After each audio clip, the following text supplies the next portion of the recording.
My name is Sophia Mason. I am 31 years old, and 2 years into total silence from my parents, the very first thing they sent me was a bill.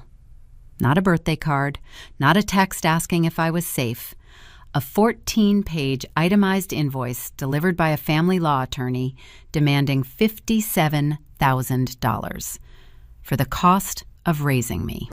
Page 3 listed my 7th grade braces at $2,400. Page 6 calculated the weekly gas money my mother spent driving me to high school debate practice. Page 9 tallied my share of the household grocery bill from age 10 to 18. I did not cry. I did not pick up the phone to beg for an explanation. I sat at my kitchen island, looked at the official notary stamp pressed into the final page, and I laughed until my ribs ached. My parents thought they were intimidating me.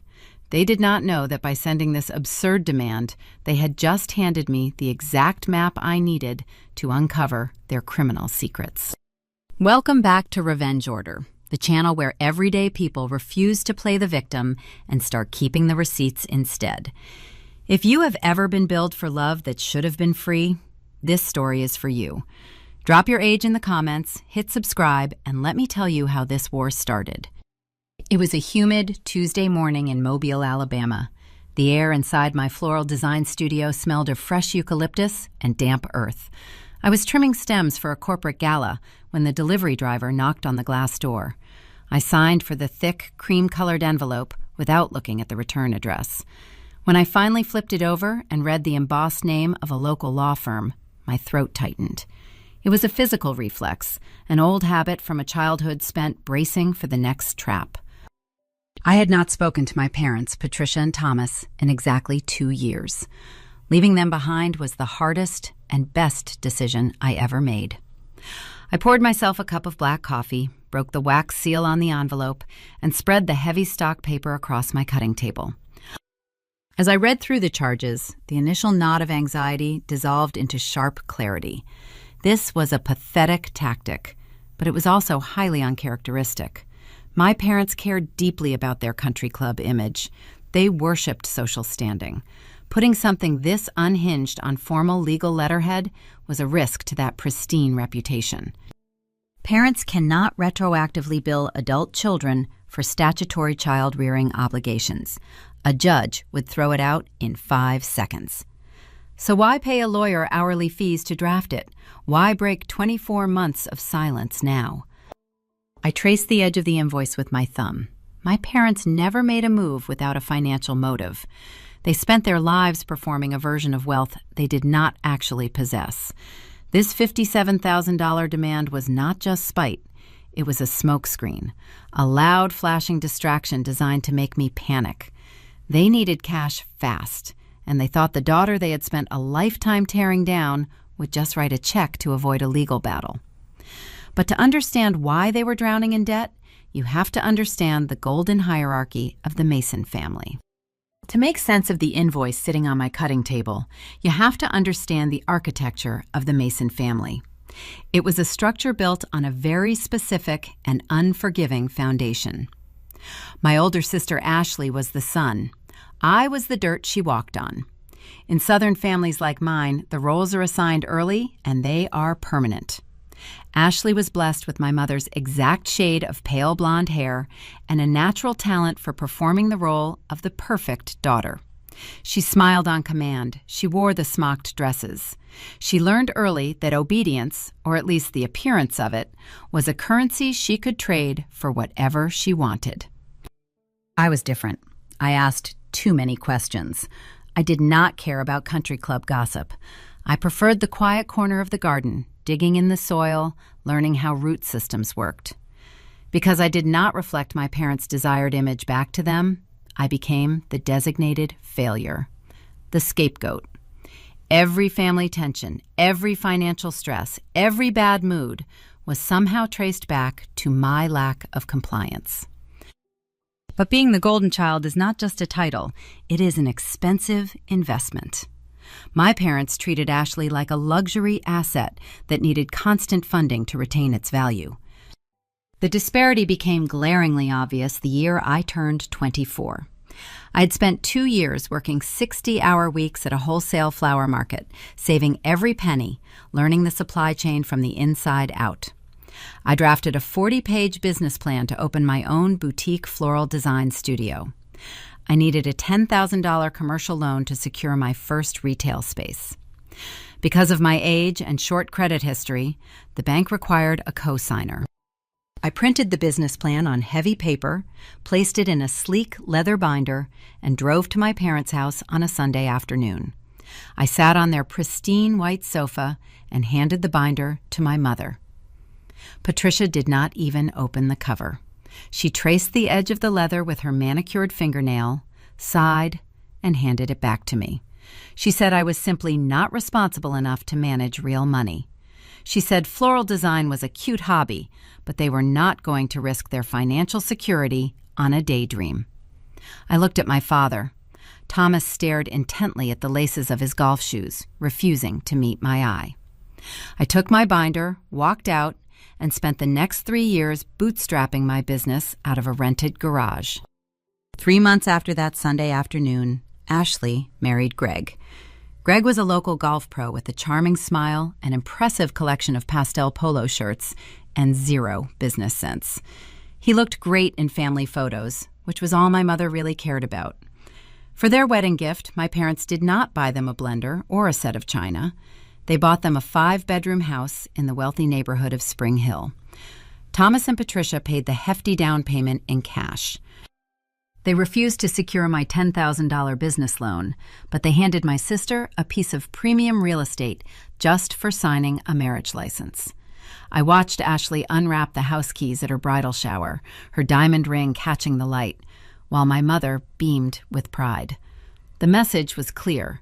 Success was not earned through hard work. Success was granted by Patricia and Thomas, provided you played your part. But the facade of Ashley's perfect life required constant maintenance, and the cracks began to show if you knew where to look. Greg's golf instructor salary barely covered the property taxes on the Spring Hill house, let alone the luxury lifestyle Ashley demanded. I saw the truth during a Mother's Day brunch at the country club 3 years ago. The dining room smelled of mimosa flowers and roasted carving meats.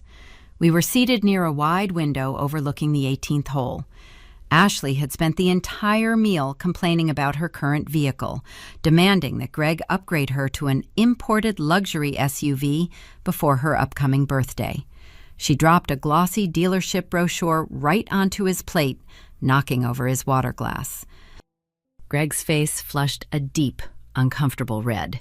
He grabbed Ashley by the elbow, pulling her away from the table toward the hallway near the restrooms. I had gotten up to refill my coffee and ended up standing just on the other side of a decorative fern, out of their sightline. I heard Greg's voice. It was not his usual smooth, charming tone. It was a panicked, ragged whisper. He said they were drowning. He told Ashley her credit cards were bouncing, the mortgage was late, and he was taking extra shifts at the clubhouse just to keep the lights on. Then he grabbed her wrist and said words I would never forget. "Not again, Ashley. We cannot afford these meltdowns." Ashley just yanked her arm away, smoothed her hair, and walked back to the table as if nothing happened. She got the luxury SUV 2 weeks later. I knew Greg did not pay for it, which meant Thomas and Patricia did. My parents were funding a mirage. The golden hierarchy was an expensive delusion that was quietly bleeding them dry. To maintain that level of denial, a family needs an enforcer, a gatekeeper who controls the narrative and manages the paperwork. That was Patricia. Before my father got his promotion and she retired to play full-time socialite, my mother spent 20 years as a medical office administrator. She ran the front desk of a busy cardiology clinic. She was not a doctor, but she loved the power of the waiting room. She controlled the schedule. She controlled who got access. When she retired, she packed up her desk, but she kept one specific item, her official state-issued notary public stamp. She kept her notary commission active year after year, paying the renewal fees religiously. The stamp lived in the top drawer of her antique writing desk in the living room. It had a heavy metal handle and an ink pad that smelled sharply of chemicals. Patricia loved that stamp. She told anyone who would listen that it gave her real legal authority. Neighbors would come to our house to get wills or vehicle titles notarized. She would make them sit in the living room, offer them iced tea, and then bring down the stamp with a loud, satisfying thud. I used to watch her do it when I was a teenager. The way she scrutinized their driver's licenses, the way she made them sign in her presence, the sheer satisfaction she derived from being the person who made a document official. She believed that stamp gave her the power to turn a piece of paper into the indisputable truth. To the rest of the neighborhood, Patricia was just being helpful. But looking back, that heavy metal stamp was the ultimate symbol of her worldview. If she put her seal of approval on something, it became real. If she stamped Ashley as a success, Ashley was a success, regardless of the mounting debt. If she declared me a failure, I was a failure, regardless of my booming floral studio. My mother believed she could manufacture reality with a signature and a smudge of black ink. The listener might think an old notary stamp is just a quirky character detail, a remnant of a past career. But in the hands of a woman desperate to maintain a crumbling social image, a notary stamp is not a desk accessory. It is a weapon. It is a loaded gun sitting quietly in a drawer, waiting for the moment the family runs out of options. The tension of keeping up these appearances was a powder keg. My business was thriving. Ashley was secretly sinking. My parents were exhausting their savings to bridge the gap. The pressure was building against the walls of our family, looking for a place to fracture. The $57,000 invoice sitting on my cutting table was the result of that fracture. But the actual explosion, the moment the timeline split and the silence began, happened exactly 2 years earlier. It happened over dry turkey and spilled wine. November in Alabama holds a specific kind of chill.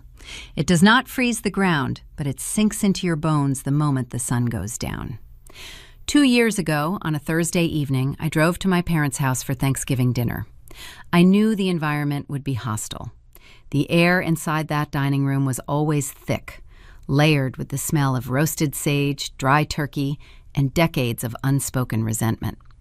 Patricia insisted on using the fine china. The good silver clinked against porcelain, a sharp metallic rhythm that matched the tension humming beneath the table.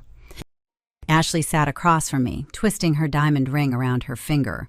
Greg sat beside her, looking exhausted, his shoulders slumped beneath his tailored shirt. Thomas poured himself a second glass of straight bourbon before we even passed the mashed potatoes. I kept my eyes on my plate, eating quietly, waiting for the inevitable moment when the conversation would turn into a performance. In my family, holiday dinners were never about gratitude. They were board meetings where my mother distributed praise to her favorite investments and issued penalties to her disappointments. Midway through the meal, Patricia tapped her knife against her water glass to command the room. She announced that Ashley was taking her rightful place in the local business community. Ashley, who had never worked a standard 40-hour week in her life, was opening a luxury bridal boutique downtown. My mother spoke about the venture as if it were destined for global dominance. She described the imported French lace, the crystal chandeliers, the exclusive clientele they planned to court.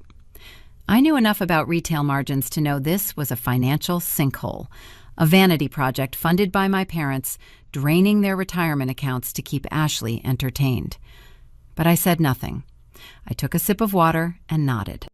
Then Patricia turned her gaze toward me. Her smile was tight, her eyes flat and calculating. She folded her hands on the table and delivered the decree. She told the room that since my little flower shop was managing to stay afloat, I would be handling the floral design for the boutique grand opening.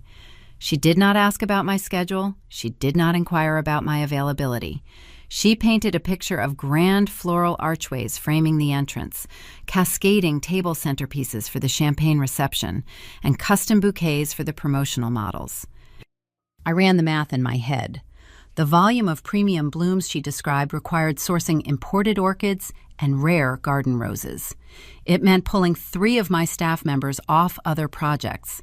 It required 3 days of intensive manual labor and precise installation. She was describing a $15,000 corporate event package. I waited for her to ask for an estimate. Instead, Patricia leaned forward and smiled her perfect, hollow smile. She said it would be my contribution to my sister's success. A donation. She actually used the phrase, "It is the least you can do for your family."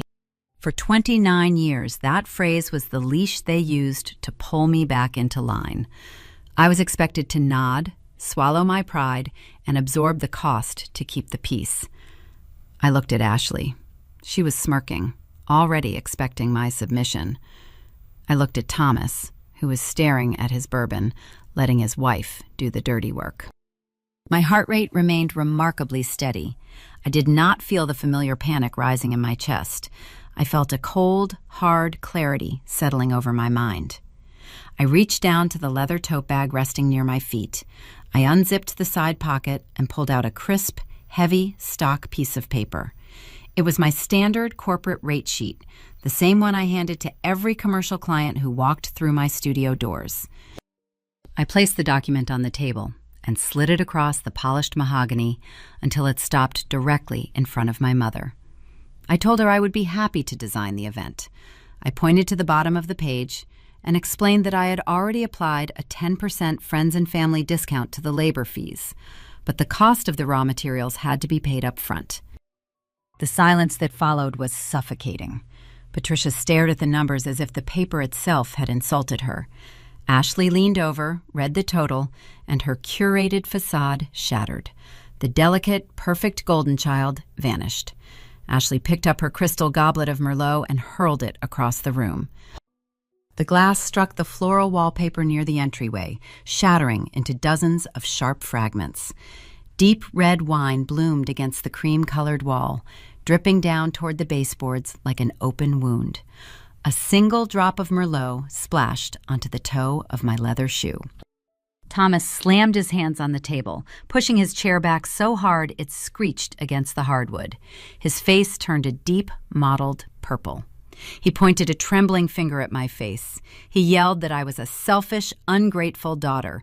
He screamed that I owed them for every bite of food I had ever swallowed, for the roof they kept over my head when I was a child, for the clothes on my back.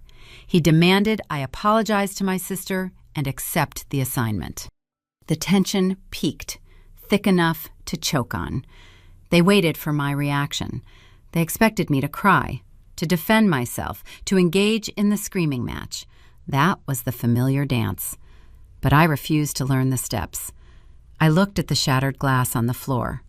I looked at the red stain on the wall. I looked down at my shoe.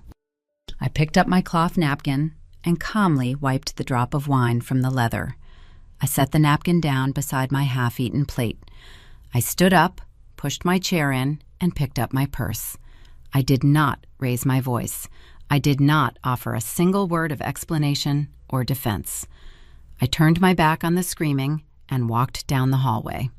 I opened the front door, stepped out into the cool November night, and pulled the door shut behind me. The click of the lock falling into place was the loudest sound I had ever heard. It was the sound of a chain snapping. I walked to my car, my footsteps echoing on the pavement. I climbed into the driver's seat, shut the door, and relished the profound silence inside the cabin. I rested my forehead against the cold steering wheel for a long moment, breathing in the scent of my own independence. I pulled my phone from my purse. The screen was already lighting up with incoming calls from Patricia. I opened my contacts. I selected my mother's name and hit block. I scrolled to my father's name and hit block. I found my sister's number and hit block. With 3 simple taps on a glass screen, I erased them from my daily existence. I put the car in gear and drove away from Spring Hill, choosing my own peace over their manufactured chaos. That boundary held firm for 2 full years. 2 years of building my business, buying my own home, and sleeping soundly without the dread of my mother's demands. The $57,000 invoice that arrived via FedEx was their desperate attempt to breach that wall. Thomas yelling that I owed them for the food I swallowed had finally materialized into a formal legal demand. They expected the invoice to trigger the old guilt. They assumed I would call them in tears, begging to negotiate, opening the door for them to manipulate me all over again. But I was not the girl who sat quietly at the Thanksgiving table anymore. I did not call my parents. I picked up my phone and called Evelyn Davis, the most ruthless business attorney in the city of Mobile. If my parents wanted to communicate through lawyers, I was more than ready to speak their language.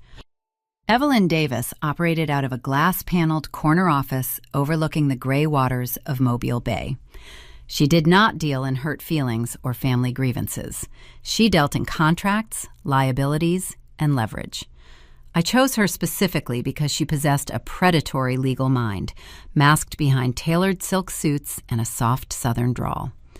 When I sat across from her wide oak desk and slid the 14-page invoice toward her, I watched her read it with the clinical detachment of a surgeon examining a minor fracture. She did not gasp. She did not offer pity.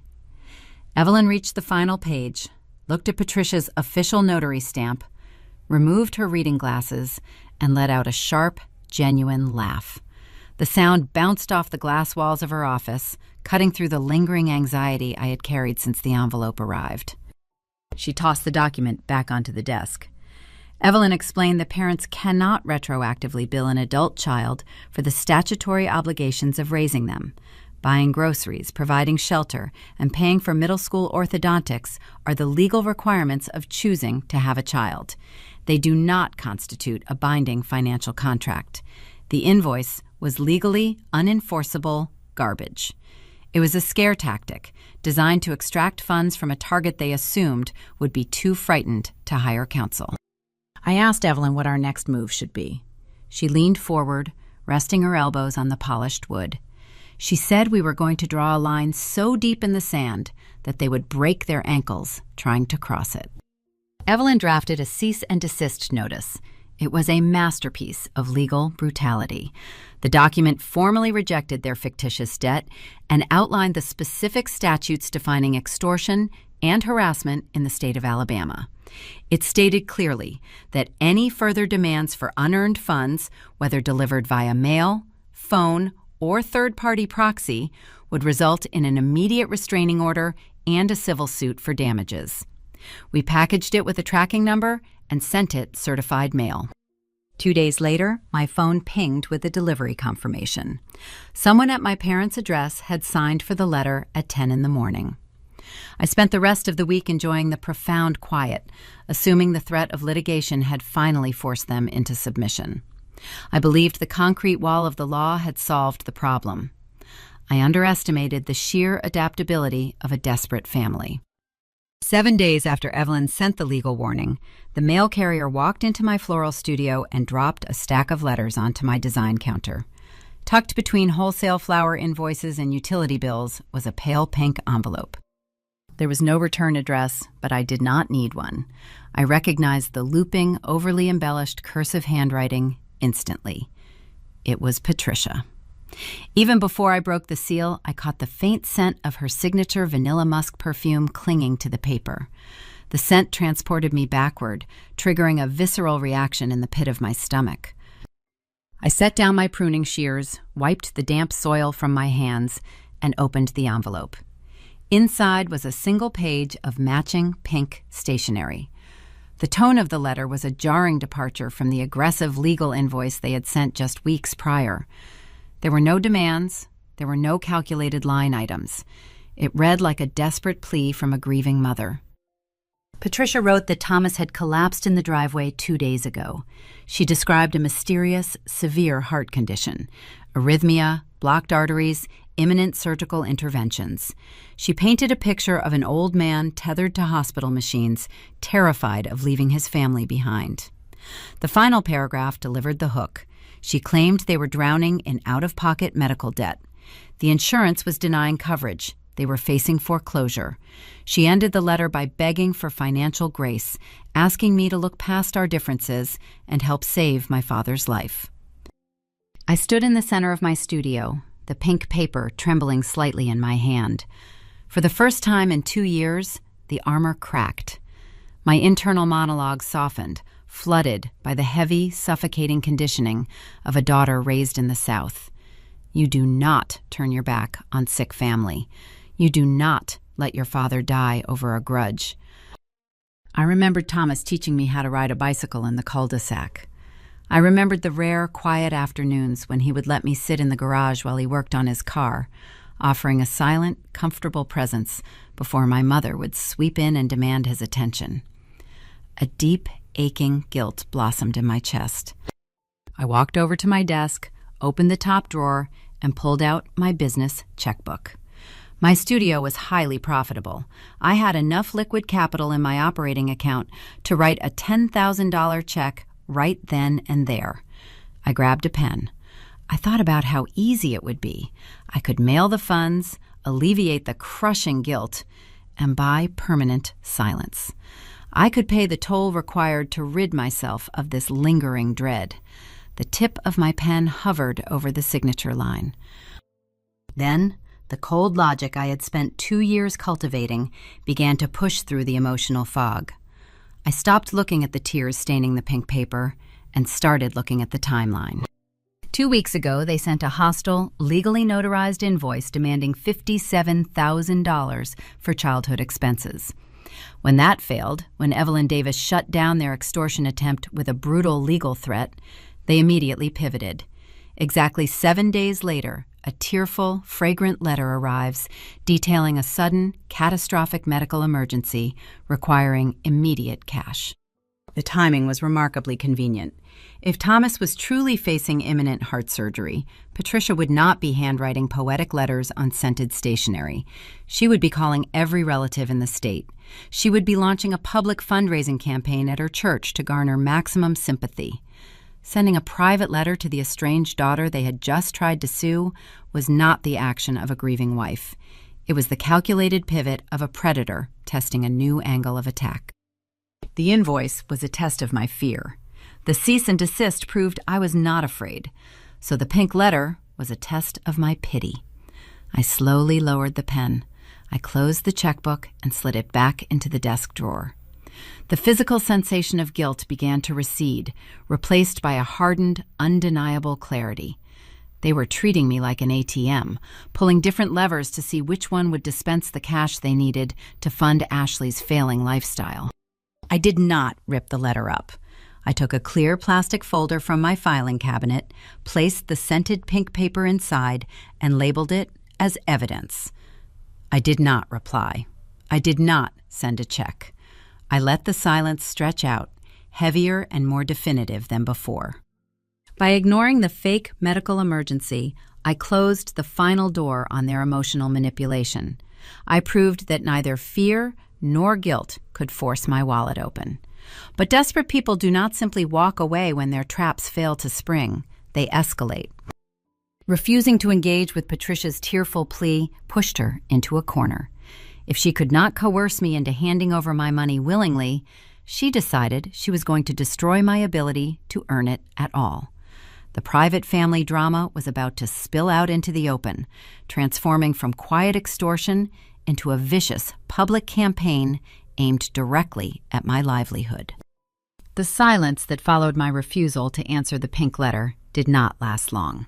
In a family that operates on control, ignoring a plea for help is not viewed as a boundary.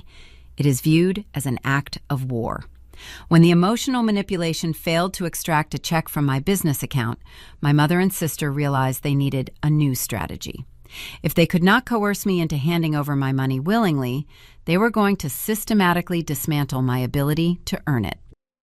The retaliation started quietly, disguised as routine business turbulence. It was the second week of October.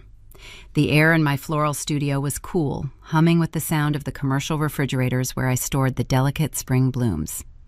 I was at my desk, drafting an invoice, when an email arrived from the Regional Hospital Board.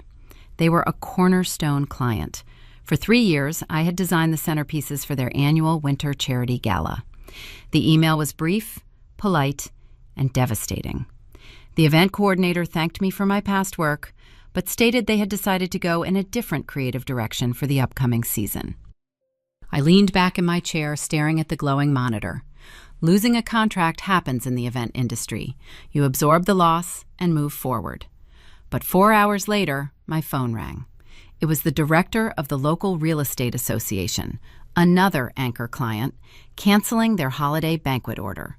The next morning, a prestigious law firm pulled out of their corporate retreat contract. 3 foundational pillars of my fourth quarter revenue vanished within 48 hours. The physical sensation was a cold, leaden weight dropping into my stomach. This was not a coincidence. This was not a shift in market trends. Corporate clients in Mobile are creatures of habit. They do not abandon reliable vendors weeks before an event unless someone offers them a deal they cannot refuse, or someone poisons the well.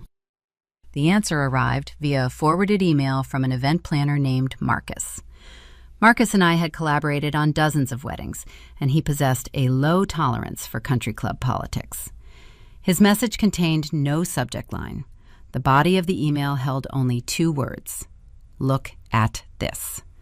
Attached was a glossy, professionally formatted PDF brochure. The logo at the top read, "Event Florals by Ashley." I scrolled through the document, my pulse drumming a steady, hollow rhythm in my ears. Ashley had launched a rival floral division out of her failing bridal boutique. She possessed 0 design experience. She did not know how to process wholesale stems, wire a heavy installation, or manage cold chain logistics. But she did not need skill.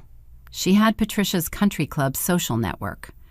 My mother had leveraged decades of high society favors to push Ashley's new venture directly onto the desks of my best clients. But the nepotism was not the most shocking part of the brochure. It was the pricing structure. Ashley was quoting elaborate, labor-intensive installations at a 40% discount compared to my standard rates. She was offering to execute premium corporate galas for pennies on the dollar, a margin that would bankrupt any legitimate florist trying to pay for raw materials. Then I scrolled to the portfolio section of the PDF, and the breath hitched in my throat. The images Ashley used to sell her non-existent expertise were breathtaking. There was a photograph of a towering archway built from white hydrangeas and silver dollar eucalyptus. Below it was an image of structural calla lily centerpieces resting on mirrored tables.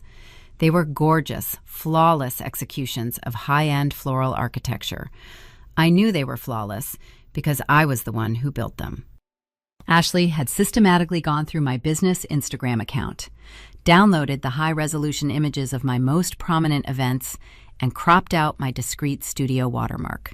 She was using the exact work she had mocked at the Thanksgiving table to sell her fraudulent services. She was presenting my late nights, my bleeding fingers, and my creative property as her own. She was not just trying to compete. She was attempting to erase me and step into the empty space. While Ashley attacked my revenue stream, Patricia launched a flanking maneuver aimed directly at my reputation. In Southern society, a well-placed whisper in the right ear can do more damage than a lawsuit. My mother understood this ecosystem perfectly. Every Sunday, after the morning service at First Presbyterian concluded, Patricia would hold court in the tiled foyer. She wore her tailored blazers and her pearls, projecting the image of a heartbroken, pious matriarch. The gossip filtered back to me through the few loyal vendors who refused to participate in her game. Patricia told the congregation that my business was quietly failing. She lowered her voice and confided in the prominent society wives that I was deeply jealous of Ashley's beautiful marriage and her thriving boutique. When asked why I had not attended family functions, Patricia dabbed her dry eyes and claimed I was currently under a severe audit by the Internal Revenue Service, and the stress had made me erratic and cruel. The sheer audacity of the lie was breathtaking. The dramatic irony was so thick, it felt tangible. The audience listening to her whispers did not know the truth. They did not know that my studio operating accounts were flush with cash. My taxes were meticulously filed, and my credit was spotless. They did not know that the woman asking for their prayers had just tried to extort $57,000 from her own daughter to cover her own financial ruin. But in a town like Mobile, gossip functions as a primary currency. People believe the loudest, most persistent voice. The temptation to react was a physical itch. I wanted to draft a long, blistering statement and post it across every social media platform. I wanted to upload the 14-page childhood invoice for the entire city to read. I wanted to walk into the church foyer and shatter Patricia's delicate performance with cold, hard facts. But anger is a luxury you cannot afford when you are dealing with predators. Screaming on the internet would only feed their narrative that I was unstable. It would give them the reaction they were starving for. I closed the email from Marcus. I took a deep breath, letting the scent of eucalyptus ground my racing thoughts. I opened a new folder on my secure cloud drive. I named it Intellectual Property. I did not retaliate. I went to work. I sat at my desk for 6 hours, pulling the original raw image files from my external hard drives. I matched the raw files to the stolen photographs in Ashley's brochure, capturing the embedded metadata that proved the date, time, and camera model used to take each picture. I printed the source code from my Instagram uploads, showing the exact timestamp I had published the images, years before Event Florals by Ashley even existed. I printed the pricing brochure. I archived the cancellation emails from the corporate clients. I slipped every piece of paper into clear plastic sleeves, sliding them into a thick black leather binder. Ashley thought she was stealing my success, but she lacked the intelligence to realize she was handing me a loaded weapon. By distributing a commercial brochure filled with stolen imagery, she was actively documenting her own copyright infringement and wire fraud. I was going to let her sell her discounted packages. I was going to let her book the massive, complicated events she had no idea how to execute. I was going to let them dig their own grave, shovelful by shovelful. But staying quiet while the smear campaign infected my daily life required a brutal level of endurance. The rumors began to restrict my social oxygen. Vendors I had known for years started requesting payment up front. Casual acquaintances averted their eyes in the grocery store aisles. The pressure was designed to make me crack, to force me into crawling back to the family estate to beg for my reputation back. To weather the storm and protect my studio from the sudden drop in corporate revenue, I knew I needed to fortify my cash reserves. I needed to ensure I could keep my staff paid while Ashley played pretend florist. I picked up the phone to call my commercial loan officer to discuss refinancing the mortgage on my studio space. It was supposed to be a routine financial maneuver to free up operating capital. I did not know that making that phone call would unearth a secret so dark it would make the stolen photographs look like child's play. The air in Mobile shifted as October bled into November. The humidity broke, replaced by a crisp, biting wind rolling off the bay. But the real chill was not the weather. It was the sudden, deliberate drop in temperature within my social ecosystem. A smear campaign executed by a skilled narcissist does not hit you all at once. It seeps into the cracks of your daily life, a slow, toxic leak that poisons the groundwater before you even realize you are thirsty. The psychological toll began to manifest in quiet, mundane moments. I walked into the corner coffee shop on Dauphin Street, the same cafe I visited every Tuesday and Thursday for 3 years. The brass bell above the door chimed. I stepped to the counter, preparing to order my usual black Americano. The barista, a college student named Chloe, whom I had tipped generously since her freshman year, did not offer her usual bright greeting. She kept her eyes fixed firmly on the espresso machine. She wiped down the stainless steel counter with unnecessary aggression. When she finally turned to take my payment, her gaze flicked to my face for half a second before dropping to the cash register. She handed me my receipt without a word. Chloe attended the youth group at First Presbyterian. The gossip had reached the college kids. The physical sensation of being socially ostracized in a small southern city is profoundly isolating. It feels like walking around wrapped in a layer of invisible, soundproof glass. You can see people talking, you can observe the mechanics of the community, but you are no longer permitted to participate. The narrative Patricia spun about my supposed jealousy, my IRS troubles, and my cruelty toward Ashley had taken root. In the South, blood sport is played over sweet tea and church bulletins, and my mother was currently the reigning champion. I sat at a small iron table near the cafe window, wrapping my hands around the hot paper cup. I watched the traffic move down the street. The crushing weight of the scapegoat role pressed down on my shoulders. It is a specific kind of exhaustion, carrying the burden of a lie that everyone else finds convenient to believe. The community preferred Patricia's story because it maintained the established order. The polished mother mourning her troubled, erratic daughter was a familiar script. A successful independent woman, cutting ties with her abusive, debt-ridden parents, required them to ask uncomfortable questions about their own families. They chose the easy lie over the difficult truth. To survive the isolation, I retreated into the one space where their lies held no power. I leaned entirely into my craft. My studio became a fortress, the heavy wooden door locked from the inside, shielding me from the whispers and the averted glances. I immersed myself in the tactile reality of floral design. There is a brutal honesty in working with nature. You cannot manipulate a stem into blooming if the conditions are wrong. You cannot gaslight a root system into surviving without water. The work required focus, precision, and a deep respect for the material. I found a quiet defiance in the specific flowers I chose to work with during those long, silent weeks. I knew exactly what Ashley was doing to execute the discounted corporate contracts she had stolen from me. The wholesale suppliers in the region talk, and the floral community is small. Ashley was ordering massive quantities of cheap imported roses. They were the fast fashion of the floral world. Shipped in dry boxes from overseas, chemically treated to survive the cargo hold, and stripped of their natural scent. They looked acceptable for a few hours under dim venue lighting, but they lacked structural integrity. Without proper hydration and temperature control, those imported roses would rot from the inside out within a day, dropping their petals like shattered glass. It was the perfect metaphor for Ashley's entire existence. A beautiful, heavily subsidized facade that crumbled the moment it was exposed to genuine pressure. I refused to lower my standards to compete with her fraudulent pricing. Instead, I poured my soul into the clients who ignored the gossip and stayed loyal. I stopped using delicate, easily bruised imports. I began sourcing native southern magnolias. Magnolias are not easy to work with. They are heavy.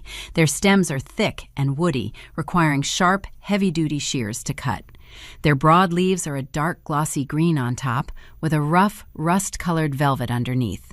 The blooms are large, creamy white, and they possess a profound, citrus-heavy fragrance that commands a room. They are ancient, resilient, deeply rooted, and nearly impossible to break without significant effort. I spent hours wiring magnolia blooms into cascading installations for a local arts foundation gala. I bruised my thumbs securing the heavy branches to metal armatures. The physical pain was a welcome distraction from the mental exhaustion of the smear campaign. The magnolias demanded strength, and I gave it to them.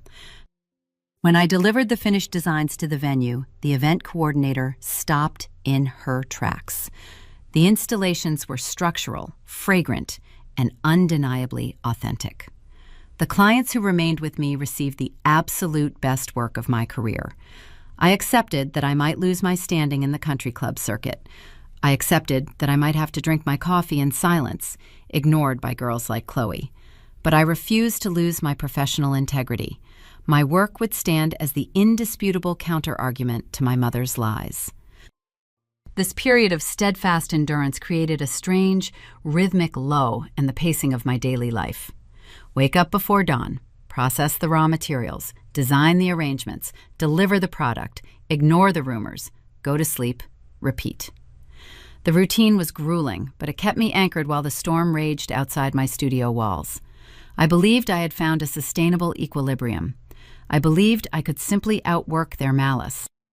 But my parents were not content with merely damaging my reputation. They needed cash to sustain Ashley's sinking boutique, and my silent resilience was not generating revenue for them. The $57,000 invoice had failed. The pink medical letter had failed. The smear campaign was hurting me socially, but it was not solving their immediate financial crisis. I needed to fortify my own cash reserves to ensure my studio could weather the lost corporate contracts. I reviewed my profit and loss statements and decided it was the perfect time to restructure my debt. My commercial mortgage rate on the studio building was higher than the current market average. Refinancing would lower my monthly overhead and free up thousands of dollars in operating capital, providing a comfortable cushion while Ashley burned through her stolen clients. It was a standard, responsible business maneuver. I gathered my tax returns, my clean credit history, and my profit margins, slipping them into a neat folder.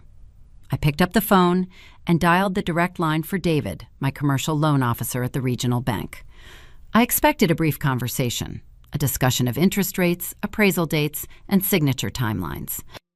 I did not expect the silence on the other end of the line when David pulled up my file. I did not expect the sharp, confused tone of his voice when he finally spoke. And I certainly did not expect the words he said next to tear the fragile equilibrium I had built into 1,000 pieces, exposing a betrayal so profound it made the smear campaign look like a polite disagreement. I expected David to call back within the hour. He was a seasoned commercial banker, a man who dealt in predictable numbers and standard amortizations. For 3 years, our financial relationship had been straightforward. My studio generated steady revenue, my margins were healthy, and my payment history was spotless. Refinancing my mortgage was supposed to be a simple administrative task, a mere shuffling of paperwork to secure a lower interest rate. The phone on my desk rang late in the afternoon. The caller ID displayed the bank branch number. I picked up the receiver, resting it against my shoulder while I continued organizing a stack of vendor receipts. I greeted David with a cheerful tone, anticipating a discussion about appraisal dates and closing costs. David did not return the greeting. The line was quiet for a fraction of a second, filled only with the faint static of the connection. When he finally spoke, his voice lacked its usual professional warmth. He sounded hesitant, clearing his throat before forming his words. He asked if I was currently seated. I stopped sorting the receipts. The paper slipped from my fingers, scattering across the wood surface. A sudden, instinctual chill traced the outline of my spine. In the banking world, loan officers do not ask if you are sitting down unless the numbers on their screen indicate a disaster. I pulled out my desk chair, sat down, and told him I was listening. David explained that he had pulled my comprehensive credit profile to initiate the underwriting process. He stated that my studio financials were excellent, but my personal debt-to-income ratio was severely compromised. He said the system had flagged a critical delinquency. I frowned, staring at the blank wall of my office. I told him there must be a clerical error. I carried no personal debt outside of a standard vehicle lease. My credit cards were paid in full every month. David sighed, the sound heavy and uncomfortable through the receiver. He asked if I was aware of an $80,000 commercial line of credit originated 18 months prior. He read the last 4 digits of my Social Security number, asking me to verify them. I confirmed the digits, my voice barely above a whisper. He then delivered the sentence that shattered the fragile equilibrium of my entire existence. He informed me that the $80,000 account was currently 90 days delinquent, and the creditor was preparing to issue a formal notice of default. The air in my studio seemed to thin out, making it difficult to draw a full breath. The hum of the fluoro refrigerators faded into a distant, muted drone. A cold, leaden numbness started in my chest and radiated outward, freezing my fingertips. Credit is the lifeblood of a self-made business owner. It represents years of sacrifice, late nights, and meticulous discipline, all distilled into a numerical score. Knowing that foundation was compromised felt like watching the floorboards of my sanctuary cave in. I asked David to read the origination details of the delinquent account. I needed to know the mailing address on file and the registered business entity tied to the loan. I heard the rapid clicking of his keyboard. He read the street address first. It was a property located in the wealthy neighborhood of Spring Hill. It was the exact street address of my parents' residence. Then he read the name of the commercial entity the funds were dispersed to, Event Florals and Bridal, LLC. It was Ashley's business. I thanked David for his time, my voice flat and mechanical. I ended the call and placed the phone face down on the desk. I did not move for several minutes. I sat in the dimming afternoon light, the cold reality of the situation settling over me like a heavy winter quilt. This was not a banking error. This was not a case of a stranger stealing my wallet. This was a deliberate, calculated financial assassination executed by the people who raised me. My hands began to tremble. I opened my laptop, my fingers hovering over the trackpad. I navigated to the official credit bureau portal and requested a comprehensive personal report. The loading icon spun in the center of the screen. Those few seconds of waiting felt like hours. When the document finally rendered, the screen flooded with data. I scrolled past my pristine mortgage history and my flawless auto lease. Near the bottom of the page, a glaring section of red text demanded my attention. The $80,000 commercial line of credit was an open wound on my financial profile. I studied the dates. The account was opened exactly 18 months ago. I did the mental arithmetic. 18 months ago was the spring following my abrupt departure from the Thanksgiving dinner table. It was 6 months after I refused to provide free floral design for Ashley's grand opening. 6 months after I blocked their numbers and established a firm boundary. They realized I was never coming back. They realized they could no longer manipulate me into subsidizing the golden child with my labor. So they decided to steal my identity instead. The puzzle pieces from the past few weeks began to snap together with terrifying precision. The sudden, unhinged $57,000 invoice for my childhood expenses was not a random act of spite. The scented pink letter detailing my father's fictitious heart condition was not a plea for emotional reconciliation. They were both desperate projections born from impending ruin. Ashley had drained the stolen $80,000, attempting to keep her failing boutique afloat while she played pretend florist. The funds were gone, the monthly minimum payments were bouncing, the account hit 90 days past due, triggering the imminent default. My parents were panicking because they knew the bank would initiate collection proceedings, which would ultimately lead back to them. They needed cash immediately to cure the default and hide the crime. The math aligned perfectly. The childhood invoice and the fake medical emergency were frantic attempts to extort the exact amount of capital required to cover the immediate debts and stave off the banking authorities. They were trying to use my own money to pay off the fraudulent debt they had secretly opened in my name. The sheer, breathtaking audacity of the scheme left me gasping. This was far beyond toxic family dynamics. This was far beyond a mother favoring one daughter over another. This was a calculated federal crime. Wire fraud, identity theft, financial ruin. They had willingly sacrificed my economic future, the very foundation of my independence, to buy Ashley a few more months of country club status. They were willing to let my business die so hers could pretend to live. I pushed the laptop away, the red text burning into my vision. The smear campaign in the church foyer made perfect sense now. Patricia was proactively destroying my credibility in the community. If I ever discovered the fraud and tried to expose them, she had already planted the seed that I was unstable, erratic, and dealing with tax issues. She was building a defensive perimeter of lies to protect herself from the inevitable fallout. A profound, white-hot anger began to replace the initial shock. It was not the chaotic, screaming anger of my childhood. It was a focused, dangerous heat. But as the adrenaline surged, a critical question pierced through the fog of betrayal. The banking system possesses rigid safeguards. A person cannot simply walk into a commercial lending branch and secure an $80,000 credit line with a forged signature on a piece of paper. Lenders require rigorous proof of identity. They demand years of filed tax returns, verified income statements, and state-issued identification. They require official notarization for the guarantor.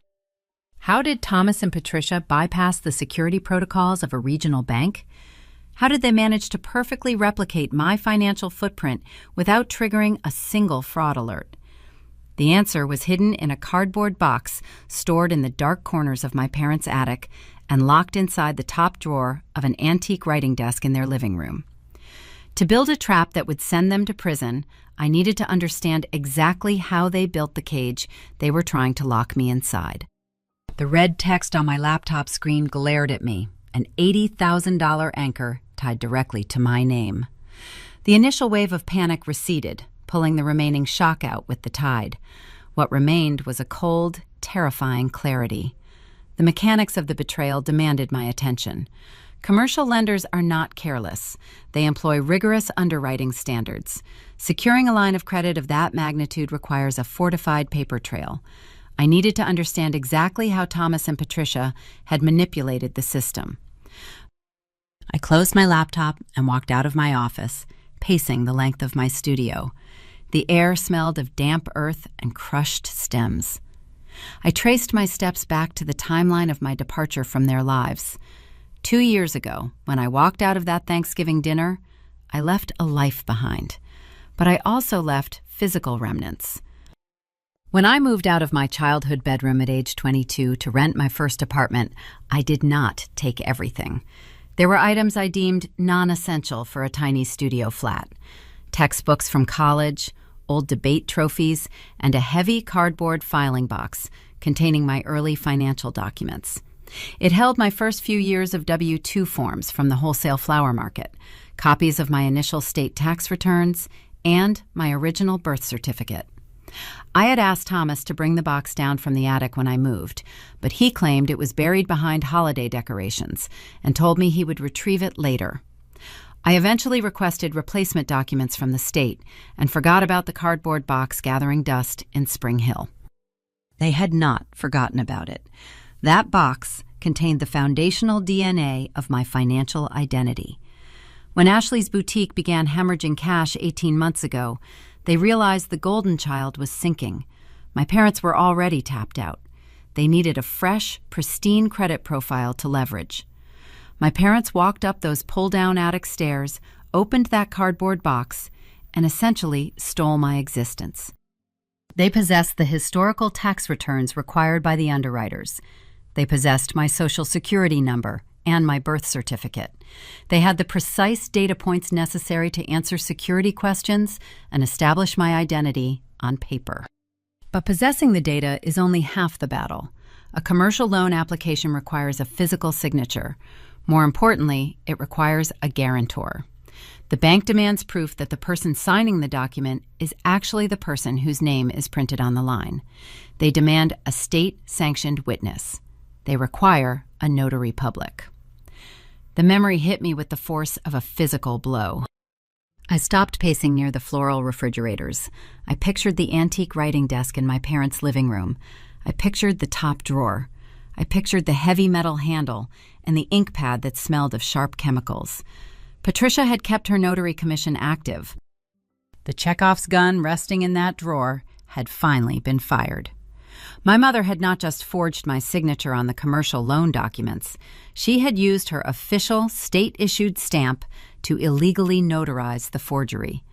By pressing that seal onto the paper, she granted the fraudulent application the ultimate veneer of state-sanctioned authenticity.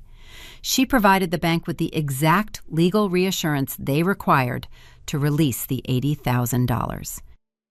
The sheer premeditated criminality of the act was staggering.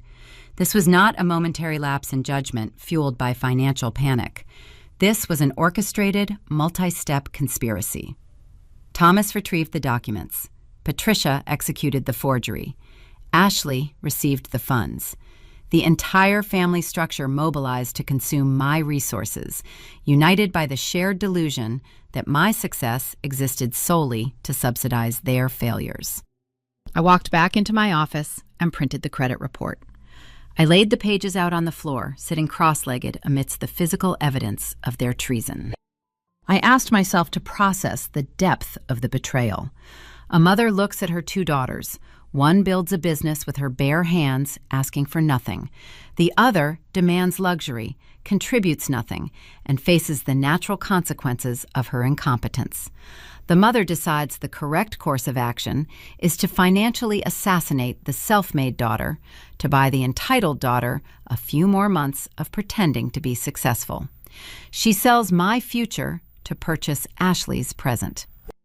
The $57 invoice demanding repayment for my childhood braces made perfect, twisted sense now.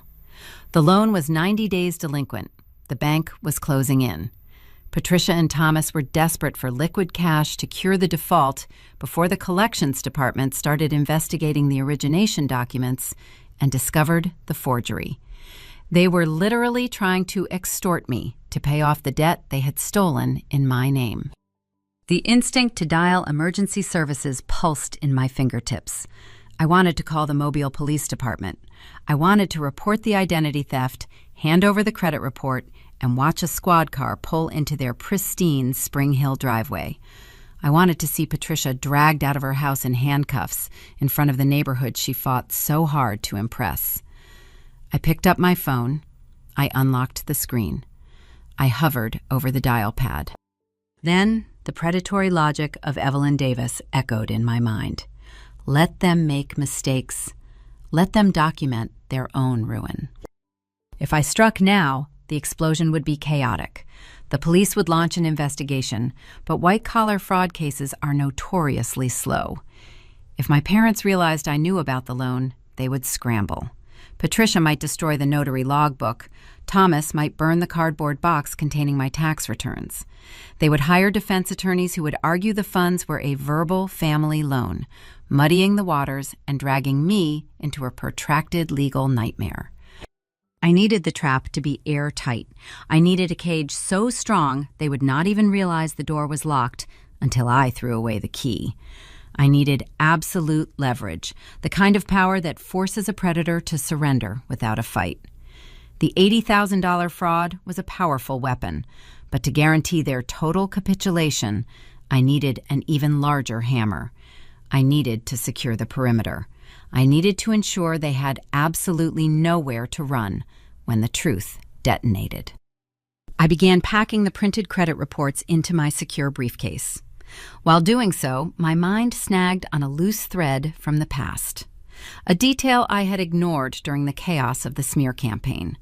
The timing of the fraudulent loan origination was specific, 18 months ago. It aligned with the collapse of Ashley's boutique, but it also aligned with another significant event in the Mason family timeline, an event my parents had handled with intense secrecy and aggressive gatekeeping. 18 months ago, my father's mother passed away, Helen Mason, Gran. Gran was a shrewd, independently wealthy woman who despised country club posturing.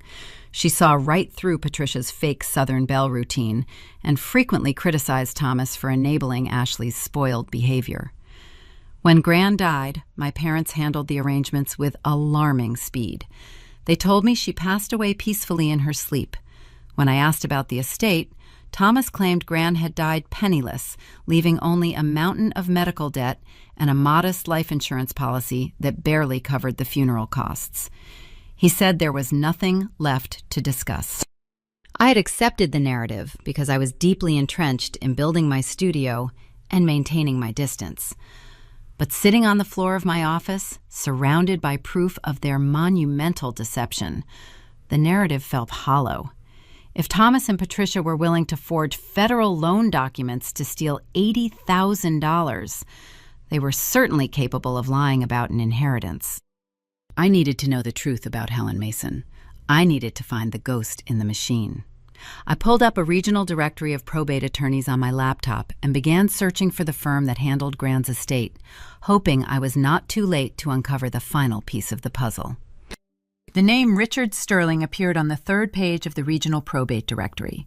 He operated a boutique firm specializing in high-net-worth estate planning, located across the bay in Daphne. I remembered the name vaguely.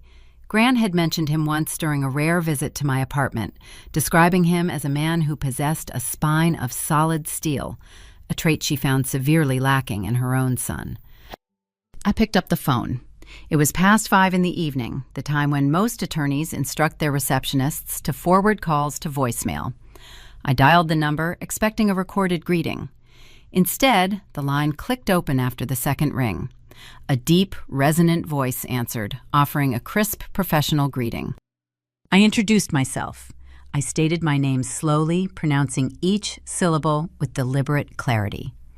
I told him I was the granddaughter of Helen Mason, and I was calling to inquire about the final disposition of her estate. The silence on the line was immediate and profound. I could hear the faint rustle of paper shifting, the sound of a chair leaning back. When Richard Sterling finally spoke, the polished professional veneer was gone, replaced by a sharp, unmistakable edge of relief. He said my name again, letting the syllables hang in the air. He told me he had been actively searching for me for the past 24 months.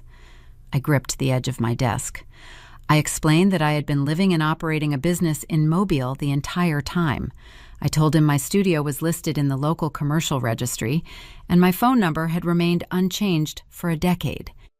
Richard let out a harsh, bitter breath. He stated that Thomas, my father, and the designated executor of the immediate funeral arrangements had provided a very different narrative. Following Grant's passing, Richard had formally requested my contact information to initiate the reading of the will. Thomas informed the firm that I had experienced a severe mental breakdown, severed all ties with the family, and moved to Europe indefinitely. Thomas claimed I had left no forwarding address and explicitly demanded that no legal correspondence follow me overseas. My parents had not simply stolen my credit profile. They had constructed an elaborate, verifiable lie to actively hide me from a probate lawyer. The isolation they imposed after the Thanksgiving walkout was not just a punishment for my disobedience. It was a calculated, strategic quarantine. They weaponized my boundary against me. By ensuring I remained disconnected from the family network, they controlled the flow of information, maintaining the illusion that I was unreachable. They built a wall around me to keep me out, but also to keep Richard Sterling from looking in. I asked Richard what my father was trying to hide. He instructed me to drive to his office the following morning at 9 sharp. He said the contents of Helen Mason's estate required a physical meeting, and the documents involved were not suitable for a phone conversation. I did not sleep that night. I sat in the dark of my living room, the glow of the streetlights painting long shadows across the floor. The timeline of the past 2 years played in my head on a continuous loop. Gran passed away. My parents hid my existence from her attorney. A few weeks later, desperate for funds, they forged my signature to secure an $80,000 commercial loan for Ashley. When the loan defaulted 18 months later, they attempted to extort $57,000 from me to cover their tracks. The level of coordination required to maintain these overlapping lies was staggering. They were managing multiple active crime scenes, spinning plates on the edge of a cliff, hoping none of them would crash to the ground. I arrived at Richard Sterling's office 10 minutes early the next morning. The building was unassuming, a brick structure surrounded by ancient oak trees draped in Spanish moss. Inside, the decor was sparse and traditional. Heavy leather chairs, dark wood wainscoting, and the distinct smell of old paper and polished brass. Richard met me in the lobby. He was a tall man in his late 60s with sharp gray eyes that missed nothing. He offered a firm handshake and led me into a spacious conference room. A thick black binder rested precisely in the center of the mahogany table. We sat down. Richard opened the binder. He did not offer condolences or small talk. He went straight to the architecture of the trust. He explained that Gran was acutely aware of the financial dynamic within the Mason family. She knew Patricia was obsessed with status, and Thomas lacked the fortitude to deny his wife anything. She watched them pour resources into Ashley, cultivating a sense of entitlement that Gran found deeply offensive. She also watched me build my studio from the ground up, quietly noting the discipline and resilience I displayed while my family actively tried to tear me down. Gran decided she would not allow the wealth she had accumulated over a lifetime to be squandered on country club memberships and failing retail ventures. She bypassed the standard inheritance structure entirely. Richard turned a page in the binder. He stated that Gran did not leave the bulk of her estate to her son. She left Thomas a modest cash stipend, just enough to prevent him from contesting the will on the grounds of total exclusion. She placed the entirety of her remaining assets into a private, ironclad trust. The trust was designed to execute upon her death, but the distribution of assets was contingent upon locating the sole named beneficiary: me. I stared at the heavy legal text, the words swimming slightly before my eyes. I asked Richard to clarify the scope of the assets. I assumed Gran possessed a healthy retirement account, perhaps a few index funds. Richard adjusted his glasses. He read from the summary page. The trust contained a diversified portfolio of municipal bonds, several high-yield mutual funds, and a massive, unencumbered commercial real estate portfolio concentrated in the downtown business district of Mobile. The total valuation of the trust was in the multi-millions. The air left my lungs. I gripped the arms of the leather chair to anchor myself to the room. My parents had told me Gran died penniless. They claimed she left only medical debt. They lied to my face, lied to the attorney, and lied to the probate court. They knew the wealth existed, and they knew Gran had intentionally cut them off to protect it for me. The rage they must have felt when they read that document, realizing their golden child was bypassed for the scapegoat, must have been consuming. Their desperation to hide me was not just about stealing $80,000. It was about preventing me from claiming an empire. They believed that if they could keep me hidden long enough, perhaps they could challenge the trust, declare me legally absent, and petition the court to reallocate the assets to Thomas as the next of kin. The sheer magnitude of the revelation shifted the entire gravitational pull of the conflict. I walked into Richard's office holding the evidence of a federal forgery, hoping to build a cage to protect my small floral business. I was sitting across from him now, holding the keys to a financial fortress. I was no longer the struggling daughter trying to survive a smear campaign. I was a multimillionaire, and my abusers had absolutely no idea. Richard closed the binder. He stated that now that my identity and location were verified, we could begin the immediate transfer of the assets into my name. He warned me that the process would generate a formal legal notification, which would inevitably be sent to Thomas, the original executor of the funeral arrangements. My parents were about to find out that their quarantine had failed. They were about to learn that the daughter they tried to bankrupt was now wealthier than they could ever dream of being. I looked at Richard. I asked him how long the transfer of the commercial real estate deeds would take. He said we could expedite the filings and have the deeds registered in my name within 48 hours. I nodded, the pieces of the final trap locking perfectly into place. I told him to initiate the transfer. But as we discussed the specifics of the commercial properties contained within the trust, Richard slid a detailed list of the addresses across the table. I scanned the locations of the buildings Gran had quietly purchased over the decades. My finger stopped moving halfway down the page. I stared at a very specific address located on a highly desirable block in downtown Mobile. The irony was so profound, so perfectly poetic, that it felt scripted. It was a detail so unbelievable that I had to ask Richard to confirm the current tenant occupying that specific retail space. His confirmation provided the ultimate weapon I needed to ensure the golden hierarchy did not just crumble, but was completely eradicated. My index finger rested on the third line of the second page of the asset portfolio. The heavy parchment paper felt cool beneath my skin. I traced the ink across the page, reading the street number, the avenue name, and the suite designation. I read it 3 times to ensure my eyes were not deceiving me. The address listed under the commercial real estate section was a premium retail space located in the historic downtown district. It featured exposed brick walls, floor-to-ceiling display windows, and ornate brass fixtures. It was the exact address of Ashley's bridal boutique. I looked up from the binder. The antique grandfather clock in the corner of Richard Sterling's office ticked with a slow, deliberate rhythm.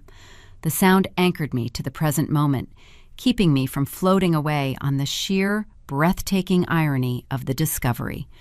I asked Richard to pull the current lease agreement for that specific property.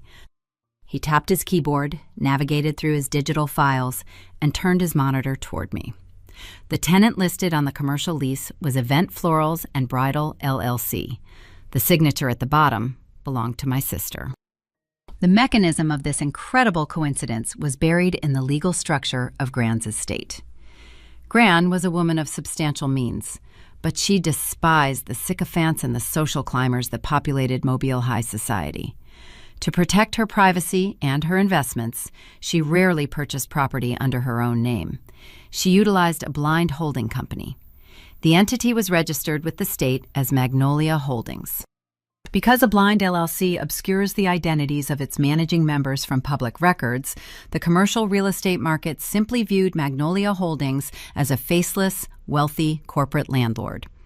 When Ashley decided she needed a physical storefront to play the role of a luxury entrepreneur, she did not look for practical, affordable space.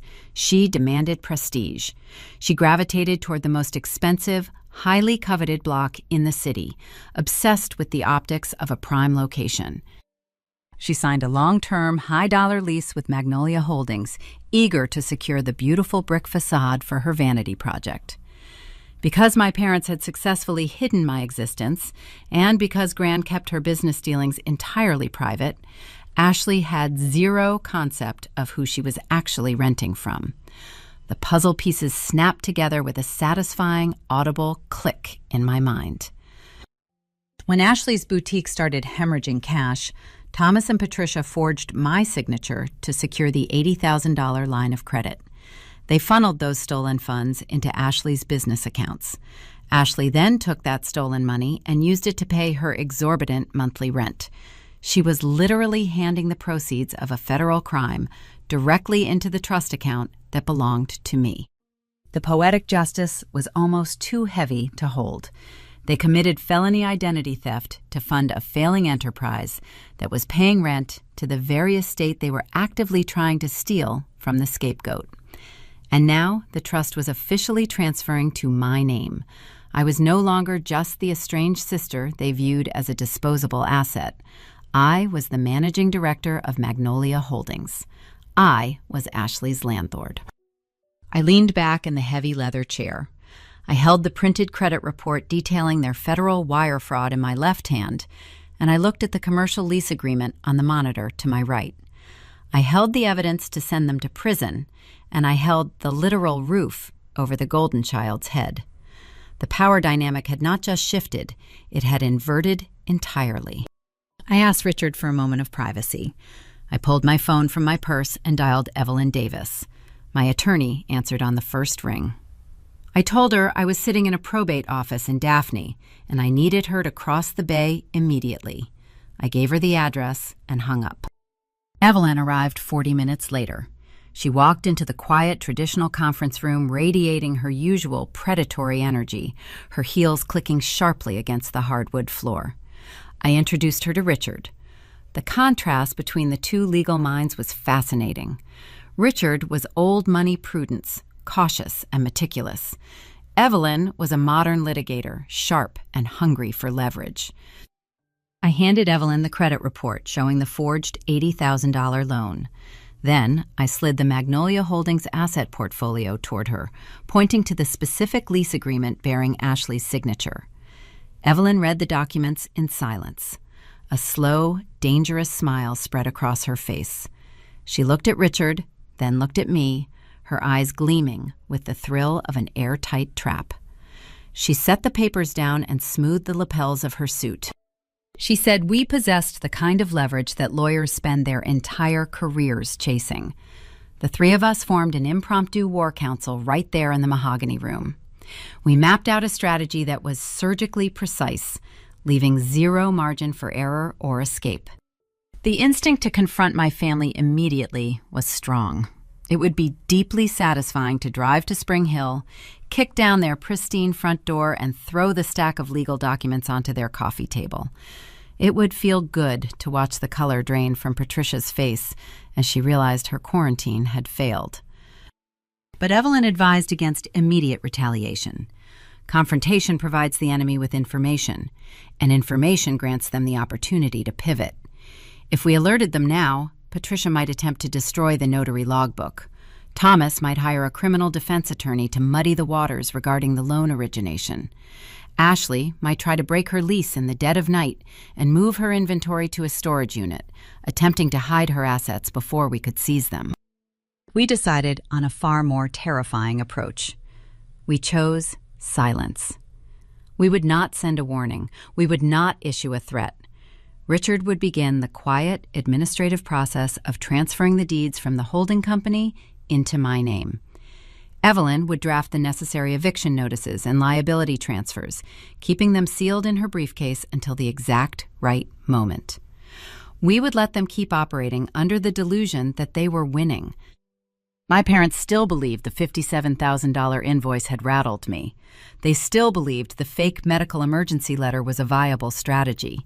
They still believed the smear campaign running through the church congregation was effectively destroying my local reputation.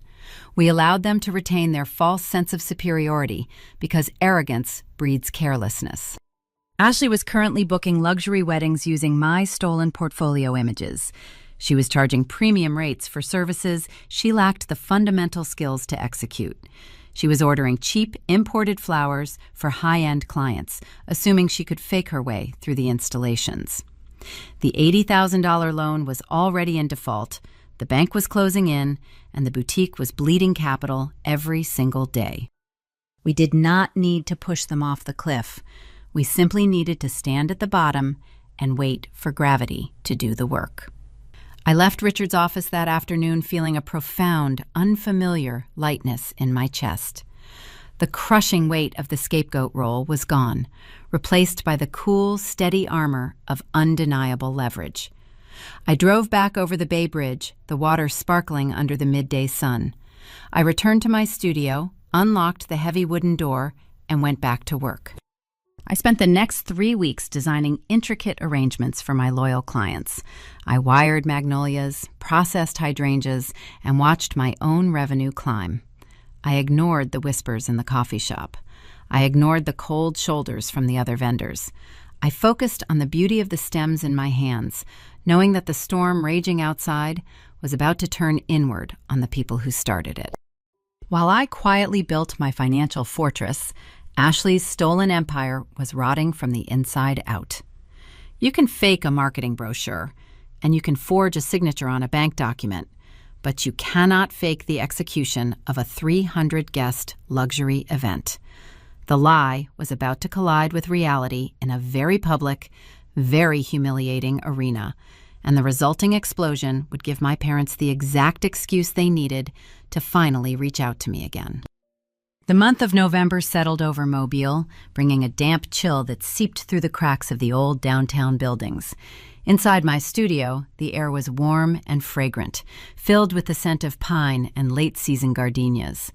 I spent my days quietly reviewing the legal documents Evelyn Davis drafted, adding my signature to the heavy parchment paper, transferring the commercial deeds from Magnolia Holdings into my direct possession.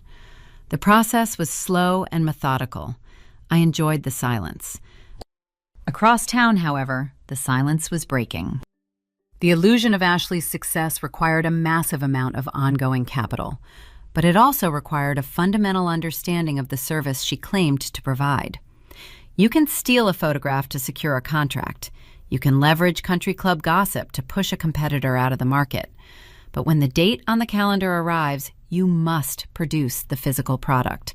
Floral design is not theoretical. It is manual labor, precise logistics, and botanical science.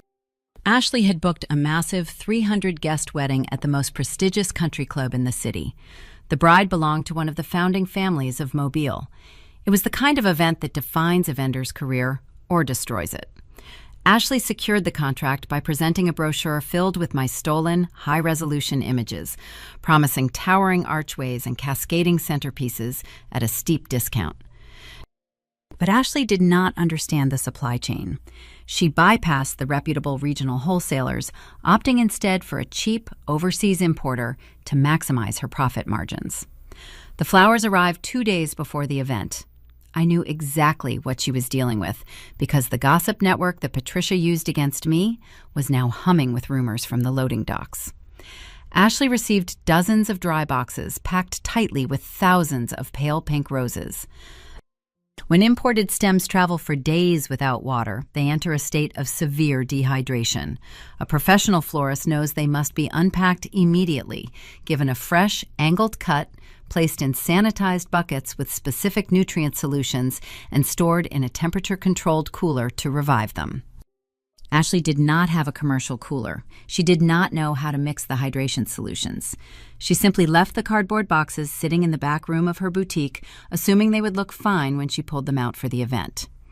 On the morning of the wedding, the reality of her incompetence materialized. The roses were ruined. Without proper hydration, the delicate outer petals had turned a bruised, ugly brown. The stems were limp, unable to support the weight of the blooms. Instead of the lush, structural centerpieces she had promised, Ashley arrived at the country club ballroom with buckets of decaying, wilted vegetation. She attempted to assemble the arrangements anyway, hoping the dim lighting of the reception hall would hide the damage. It did not. The confrontation happened in the grand lobby, right beneath the crystal chandelier. The mother of the bride, a woman known for her severe standards and deep pockets, intercepted Ashley as she carried a particularly pathetic urn of drooping roses toward a guest table. The interaction was not private. The mother of the bride began yelling, her voice echoing off the marble floors. She demanded to know why the centerpieces looked like garbage retrieved from an alleyway. She shoved the glossy Event Florals brochure into Ashley's face, screaming that the product delivered bore zero resemblance to the portfolio images. Ashley burst into tears, offering frantic, nonsensical excuses about shipping delays and sudden weather changes. The scene escalated rapidly. The country club manager had to intervene to prevent the mother of the bride from physically throwing a bucket of water onto Ashley's expensive shoes. In the modern era, a public meltdown of that magnitude does not stay contained within the walls of a venue. Several bridesmaids and catering staff members recorded the incident on their smartphones. Within 2 hours, the footage was uploaded to multiple local wedding planning groups on Facebook. The video spread through the Mobile social ecosystem like a grease fire. I watched the footage sitting at my desk, sipping a cup of herbal tea. I watched Ashley, dressed in a designer blazer she bought with stolen money, weeping as a furious client humiliated her in front of 50 staff members. I saw the wilted brown roses scattered across the marble floor. The dramatic irony was a heavy, sweet weight in the air. The community was finally seeing the rot beneath the golden child's facade. Ashley's reputation disintegrated overnight. The comment sections beneath the videos were brutal. Former clients began sharing their own stories of missed deadlines and subpar products. The pristine Yelp page for her boutique plummeted to a single star, flooded with warnings calling her a scam artist. The fallout was immediate and severe. Brides who had booked her services for the upcoming spring season began calling the boutique, demanding their deposits back. Ashley did not have the cash to refund them. The $80,000 commercial loan she had secured using my forged signature was entirely maxed out. The bank was actively calling the boutique line, demanding payment for the delinquent 90-day balance. The water was rising incredibly fast, and the Mason family was drowning. Desperate to save face and redirect the fury of the community, Ashley resorted to the only tactic she knew. She attempted to play the victim. She recorded a tearful video sitting in the back room of her boutique, the exposed brick walls of Grand's property visible behind her. She dabbed her eyes with a tissue and looked directly into the camera. She claimed that the flower disaster was not her fault. She spun a wild, desperate narrative, stating that I had intentionally sabotaged her vendor orders out of deep-seated jealousy. She accused me of calling the wholesale suppliers and instructing them to deliver ruined product to ruin her big day. It was a staggering display of delusion. She expected the community to rally around her, just as they had believed Patricia's whispers in the church foyer. But this time, the narrative failed to hold. The community did not buy the lie. The evidence of her incompetence was too public. People could see the brown, rotting stems in the viral video. They knew a competing florist could not magically reach into a sealed shipping box from overseas and kill the flowers. The tide of public opinion turned sharply against her. The whispers in the coffee shop shifted from my supposed IRS troubles to Ashley's very real, very public, professional implosion. The smear campaign my mother launched had run out of fuel. The false climax peaked with Ashley crying on the internet, her business effectively dead in the water. But the collapse of Event Florals was only the visible damage. Beneath the surface, the structural integrity of the entire family was failing. The bank was preparing to send the $80,000 default file to their legal department, which would inevitably trigger a fraud investigation when the collections agents started digging into the origination signatures. Thomas and Patricia were trapped. They could not borrow more money because their own credit was exhausted. They could not ask their country club friends for a loan because Ashley's public humiliation had made them social pariahs. They were staring down the barrel of financial ruin and potential federal charges. They needed a lifeline. They needed a massive injection of liquid capital to cure the default, refund the angry brides, and keep the boutique doors open just long enough to figure out an exit strategy. They needed me. They needed the scapegoat they had spent the last 2 years trying to break. The silence from my end must have been maddening for them. They had sent the $57,000 invoice. They had sent the fake medical emergency letter. I had ignored both. They were out of intimidation tactics, and they were out of emotional manipulation. So they decided to try the most dangerous, deceptive tactic of all. They decided to play the loving family. They decided to extend a fake olive branch, hoping I was desperate enough for their affection to walk blindly into their final trap. But they did not know the trap they were walking into was far larger, and the jaws were already snapping shut. The Thursday morning sun broke through the tall windows of my studio, casting long, geometric shadows across the concrete floor. I stood at my work table, sorting a fresh delivery of white anemones.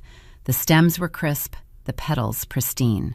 The chaotic noise of Ashley's viral meltdown still echoed through the local industry, but inside my walls, the atmosphere remained serene. Then my phone chimed. It was a sharp, brief sound piercing the quiet room. I wiped a stray leaf from my apron, walked over to the desk, and picked up the device. A text message notification glowed on the lock screen. The sender name was one I had blocked 2 years prior, but I had temporarily lifted the restriction on the advice of my legal counsel, anticipating their next move. The message was from Patricia. I unlocked the screen and read the words. "Sophia, darling, life is too short for this silly feud. Let us put the past behind us. Come to the house for Sunday dinner. We miss our family." The tone was so saccharine it made my teeth ache. I read the short paragraph again, letting the sheer absurdity of the phrasing wash over me. A silly feud. That is how my mother categorized her actions. She reduced a 14-page itemized invoice demanding extortion money, a fabricated medical emergency, and a systematic campaign to destroy my professional reputation into a minor, foolish disagreement. She framed felony identity theft as a simple misunderstanding. There was no apology. There was no acknowledgement of the pain she had inflicted over the past 24 months. There was only a breezy, fragrant invitation to resume my position at the bottom of the golden hierarchy, wrapped in the guise of maternal affection. But I knew exactly why the olive branch was being extended now. I knew why the hostility had evaporated, replaced by this sudden, desperate performance of love. The timing aligned perfectly with the legal calendar. 3 days earlier, Richard Sterling had fulfilled his final administrative duty regarding Grant's estate. Because Thomas was listed as the executor of Helen Mason's immediate funeral arrangements, state probate regulations required Richard to issue a formal notification. Thomas had to be officially informed that the blind trust established by his mother had been successfully executed, the missing beneficiary had been located, and the asset transfer was finalized. I pictured the exact moment that heavy, watermarked envelope arrived at the pristine house in Spring Hill. I imagined Thomas sitting in his leather armchair, slicing the seal open with a silver letter opener. I envisioned the blood draining from his face as he read the crisp legal terminology. He learned that his mother did not die penniless. He discovered she had controlled a vast portfolio of municipal bonds and prime commercial real estate. And most importantly, the formal notice confirmed that every single cent, every deed, and every holding had bypassed him entirely and landed directly into the accounts of his estranged daughter. My parents realized the quarantine had failed. The scapegoat they had actively hidden from the probate attorney, the daughter they tried to bankrupt to save their favorite child, was now a millionaire. The panic inside their house must have been deafening.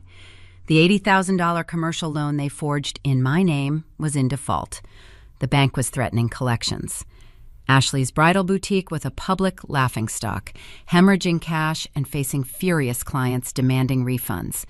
They were cornered by their own financial ruin, staring at the very real possibility of federal fraud charges if the bank looked too closely at the origination signatures.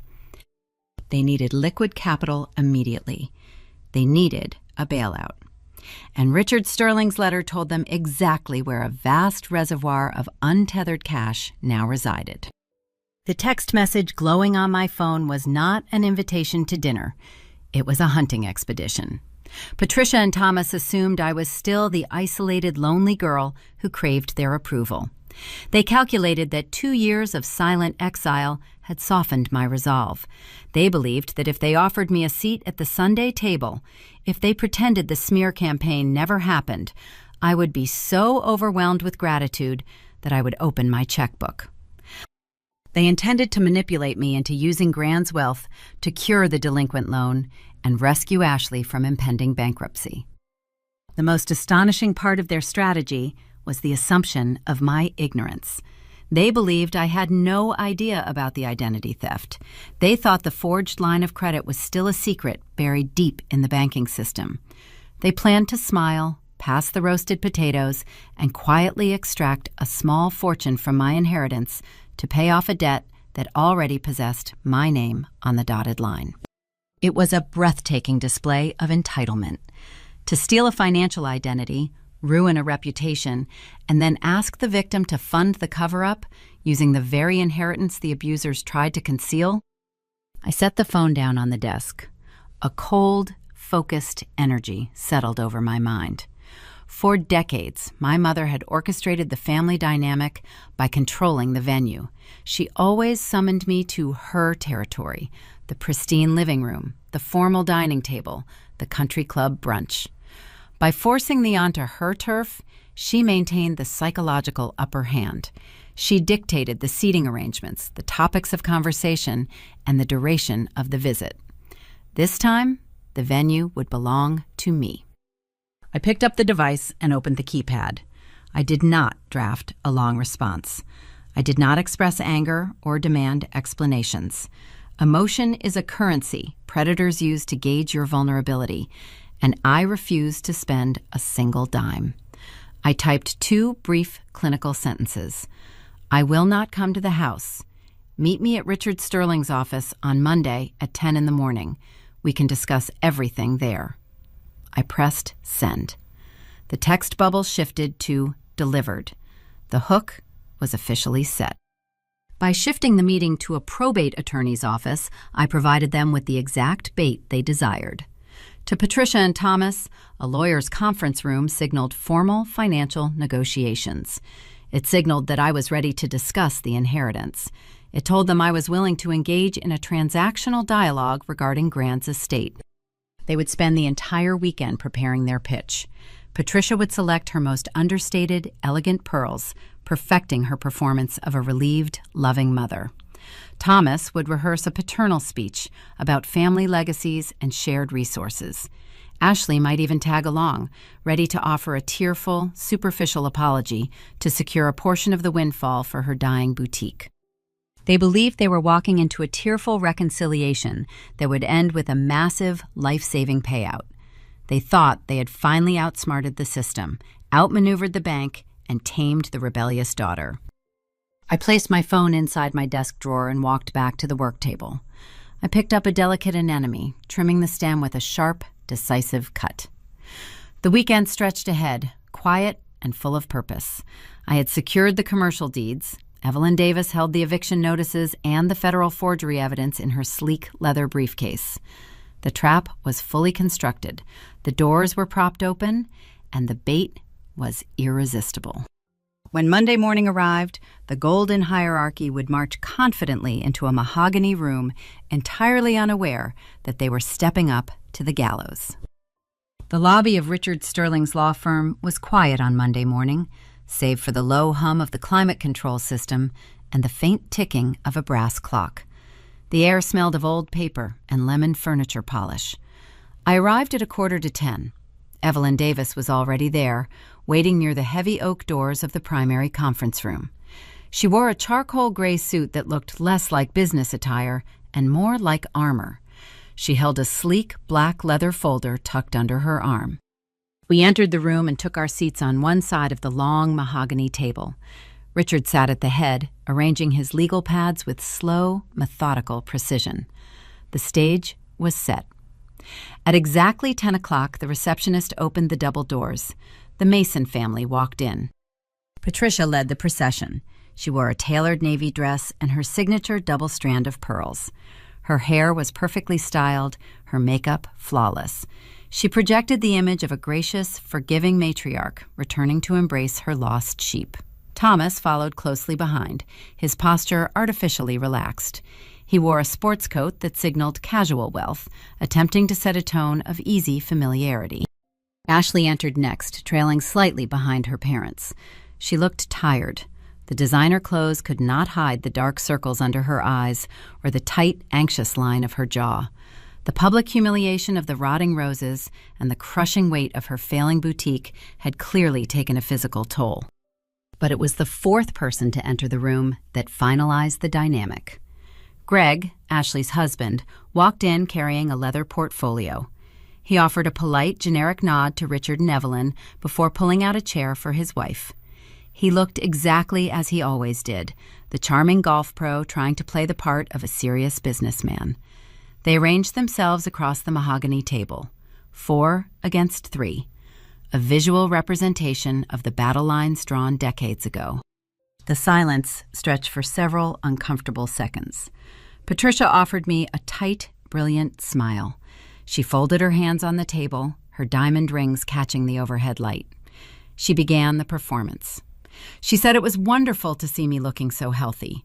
She stated that the past 2 years had been a difficult period of misunderstanding, but the family was finally ready to heal and move forward. Thomas cleared his throat, leaning forward to claim his territory as the patriarch. He adopted a tone of deep paternal wisdom. He mentioned the recent correspondence from Richard regarding Helen Mason's estate. He said that Gran always possessed a complicated sense of humor, choosing such an unconventional path for her assets. But, he noted, the money remained within the family. He smiled broadly, a gesture entirely devoid of warmth. He stated that with my new financial standing, we could finally pool our resources and operate as a unified family business. He was asking for the bailout. He was wrapping extortion in the language of legacy. I did not smile back. I kept my hands flat on the table, feeling the cool, polished wood beneath my palms. I looked directly into my father's eyes, watching the false confidence flicker slightly under my steady gaze. I told him we were not here to discuss Helen Mason's money. I told him we were here to discuss his. I reached out, and Evelyn Davis placed the sleek black folder directly in front of me. I slid it across the smooth mahogany surface until it stopped precisely in the center of the table, equidistant between Patricia and Thomas. I did not raise my voice. I did not inject an ounce of emotion into my delivery. I simply instructed them to open the cover. Thomas looked at the black leather. He shot a quick, confused glance at Patricia, then reached out and flipped the cover open. The first document resting inside the folder was the comprehensive credit report pulled directly from the Commercial Lending Bureau. The $80,000 line of credit, highlighted in bright, glaring red ink, dominated the page. Right below it rested a high-resolution photocopy of the loan origination contract. The document clearly displayed my forged signature, and directly next to it, stamped in stark black ink, was Patricia's official notary public seal. The physical transformation of my parents was instantaneous and terrifying. The smug, rehearsed smile vanished from Patricia's face as if it had been wiped away by a wet cloth. Her skin turned a pale, sickly shade of gray. All the blood seemed to rush out of her head, leaving her looking hollow and aged. Her hands began to tremble so violently she had to grip the edge of the table to steady herself. Thomas went completely rigid. His jaw dropped slightly, his eyes locked onto the forged signature. He stopped breathing for several long seconds, the color draining from his cheeks, replaced by the ashen hue of a man standing on the trapdoor of a gallows. The silence in the room was absolute. It was the sound of a carefully constructed reality imploding. They realized instantly that the leverage they thought they possessed was an illusion. They were not negotiating an inheritance. They were looking at federal evidence. But the explosion did not come from my parents. The detonation occurred at the end of the table. Greg leaned over his wife's shoulder to look at the documents that had paralyzed his in-laws. He squinted at the numbers, his brow furrowing in genuine confusion. He read the loan amount. He read the origination date. He read the name of the business entity attached to the debt. Event Florals and Bridal, LLC. He straightened up, his chair scraping loudly against the hardwood floor. He looked at Ashley. He asked a very simple question. What $80,000 loan? The plot twist landed with the force of a physical blow. The sudden, chaotic energy in the room shifted entirely. I looked at Evelyn, who remained perfectly still, her eyes tracking the implosion. Greg did not know. The charming, oblivious golf pro was completely unaware of the financial ruin surrounding his marriage. Ashley and Patricia had forged my name entirely behind his back. They had orchestrated a federal crime to hide the boutique's massive failure from the man whose name was on the deed to their expensive Spring Hill home. They committed identity theft to maintain the illusion of the golden child's success, not just from the community, but from her own husband. Ashley's curated facade finally shattered, irreparably and completely. She shrunk back into her chair, her hands covering her mouth, tears spilling over her mascara. She tried to stammer out an excuse, grasping at fragments of sentences about temporary cash flow and bridging the gap. Greg did not listen. His face flushed a dark, angry crimson. The polite country club demeanor vanished. He grabbed the copied loan document from the folder, staring at the numbers, his hands shaking with rage. He realized his entire life was tethered to a fraudulent enterprise running on stolen money. He threw the paper back onto the table. He leaned down, his voice a harsh, guttural hiss. He told Ashley she was out of her mind. He yelled that he was done funding her delusions and done playing a part in a family built on lies. He did not wait for a response. Greg stood up, grabbed his leather portfolio, and stormed toward the exit. He threw the heavy oak doors open with enough force to rattle the hinges and walked out of the firm, leaving the golden child weeping openly in the quiet conference room. The golden hierarchy was officially dead. The favorite daughter was humiliated and abandoned. The powerful matriarch was paralyzed with fear. The commanding patriarch was reduced to a trembling shell. But the destruction of their social standing and Ashley's marriage was merely the collateral damage. The true trap, the mechanism that would ensure my permanent freedom from their grasp, still rested inside Evelyn's briefcase. They were currently terrified of the forgery, but they did not yet understand the full scope of their geographic problem. They were about to learn that you cannot run a fraudulent business on property owned by the victim you just betrayed. The echo of Greg slamming the heavy oak doors reverberated through the mahogany conference room, severing the final thread of Ashley's curated reality. Patricia stared blankly at the empty space where her son-in-law had stood just moments prior. Her chest heaved with shallow, erratic breaths, the pearls resting against her collarbone trembling with each intake of air. Thomas slumped in his chair, resembling a hollowed-out shell, his artificial posture crumbling under the weight of exposure. Ashley buried her face in her hands, her sobs sharp and ragged, mourning the immediate loss of the man she had deceived. I allowed the silence to linger, granting them the opportunity to fully process the devastation. I watched my mother's mind race, her eyes darting across the room, searching for a familiar escape route, a lie to patch the breach. But forgery offers no exits. The walls had closed in. Before Thomas could construct a flimsy defense, before Patricia could deploy her calculated tears, I reached out and turned the thick parchment to the second page. The crisp rustle of paper drew their terrified attention back to the center of the table. I kept my gaze leveled, my voice a steady, unyielding current. I informed them that the forged origination documents constituted a federal offense. I let the word federal hang in the air, a heavy anchor pulling them further down into the depths of their own making.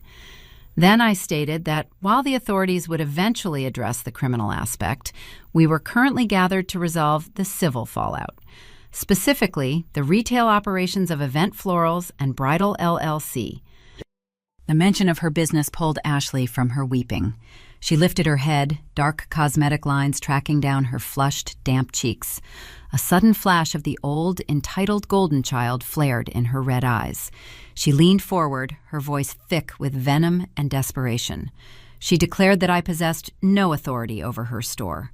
She claimed her LLC was a protected entity, shielded from my interference. She spat the words, insisting I could never touch her livelihood, that she would hire her own counsel to bury me. The delusion was breathtaking. It served as a testament to a lifetime spent shielded from consequence, nurtured by parents who erased her mistakes. I did not argue. I did not raise my pitch to match her frantic tone. I simply offered a brief nod to my attorney. Evelyn Davis withdrew a secondary file from her sleek briefcase. She extracted a registered commercial property deed, its edges adorned with the official county clerk watermark. Evelyn slid the heavy document across the smooth wood, positioning it directly beside the fraudulent credit report. I looked at my sister, watching the defiance wage a losing battle against rising dread in her expression. I told her I harbored zero desire to claim ownership of a failing bridal shop. I clarified that I did not want her business. I leaned forward, resting my forearms on the table, closing the distance between us. I told her I was her landlord. The color that had briefly returned to Ashley's face drained away, leaving her stark white. Thomas squinted at the county deed, reading the entity name printed at the top in bold black lettering. Magnolia Holdings.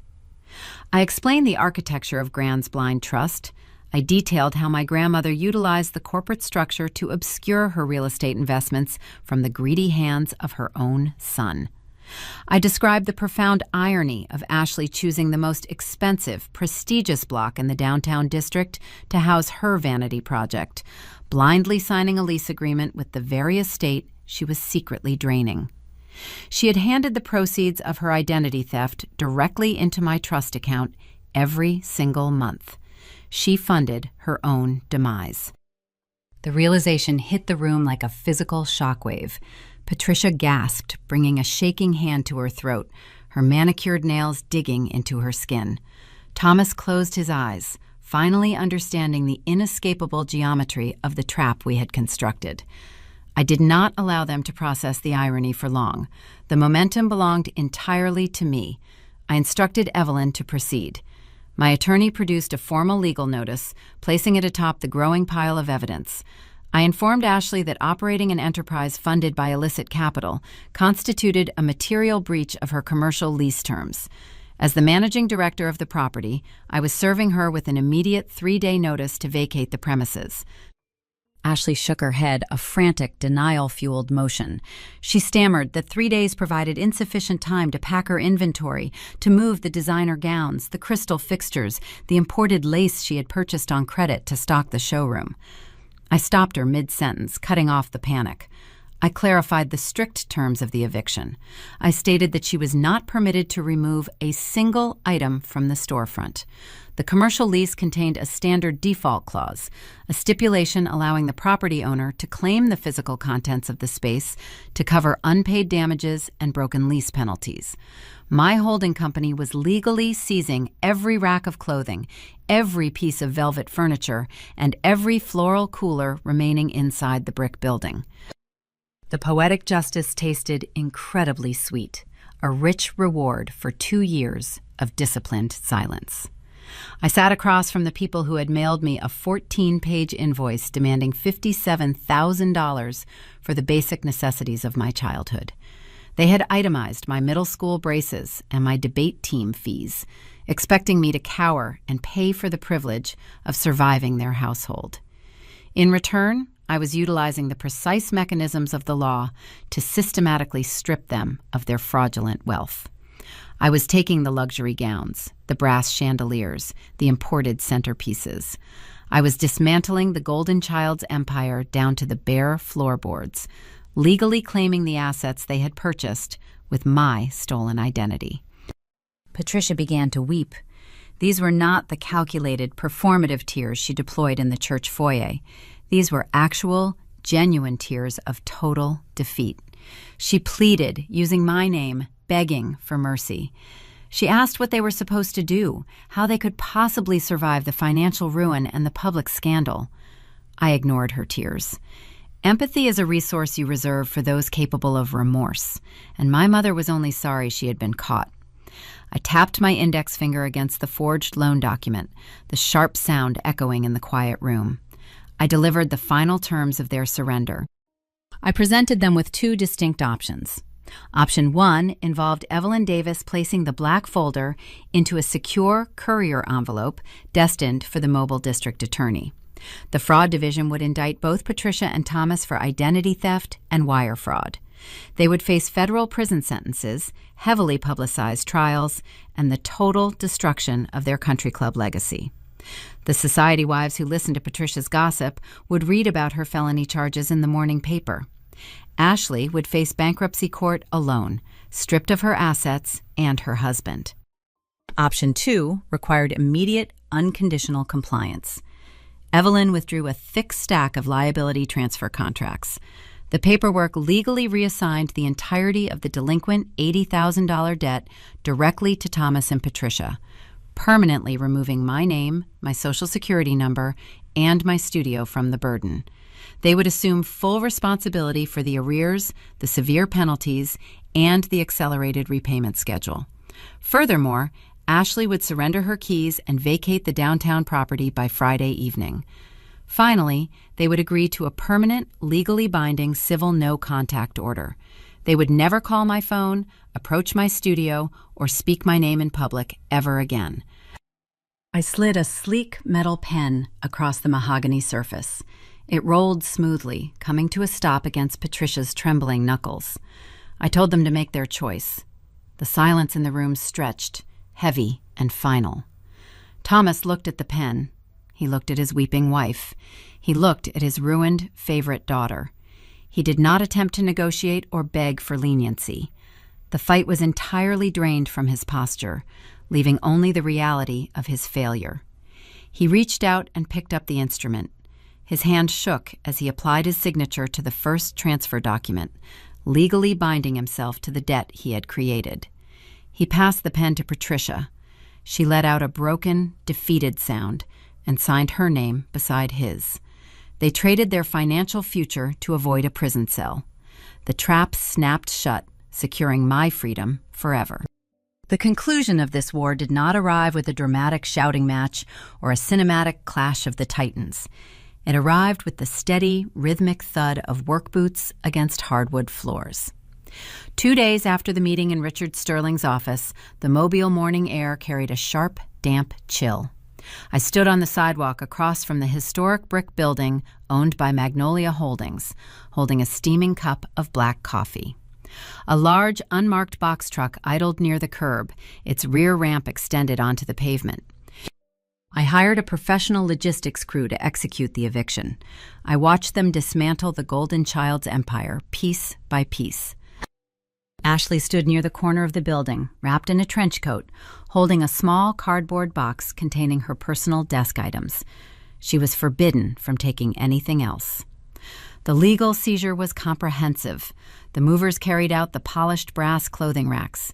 They wheeled out the velvet sitting chairs and the ornate crystal chandeliers she had purchased on credit. I watched two men carry out the headless, hollow plastic mannequins, stripped of their imported lace gowns. It was a profound visual representation of my sister's entire life. A gilded shell, empty on the inside, being loaded into the back of a truck to cover a debt she could not pay. Ashley did not yell at the movers. She did not attempt to cross the street to confront me. The fight had been entirely drained from her spirit. She watched the physical erasure of her manufactured reality, her face pale, tears tracking silently down her cheeks. When the final mirror was loaded and the truck ramp rattled shut, she turned and walked away toward the municipal parking garage. She had no store.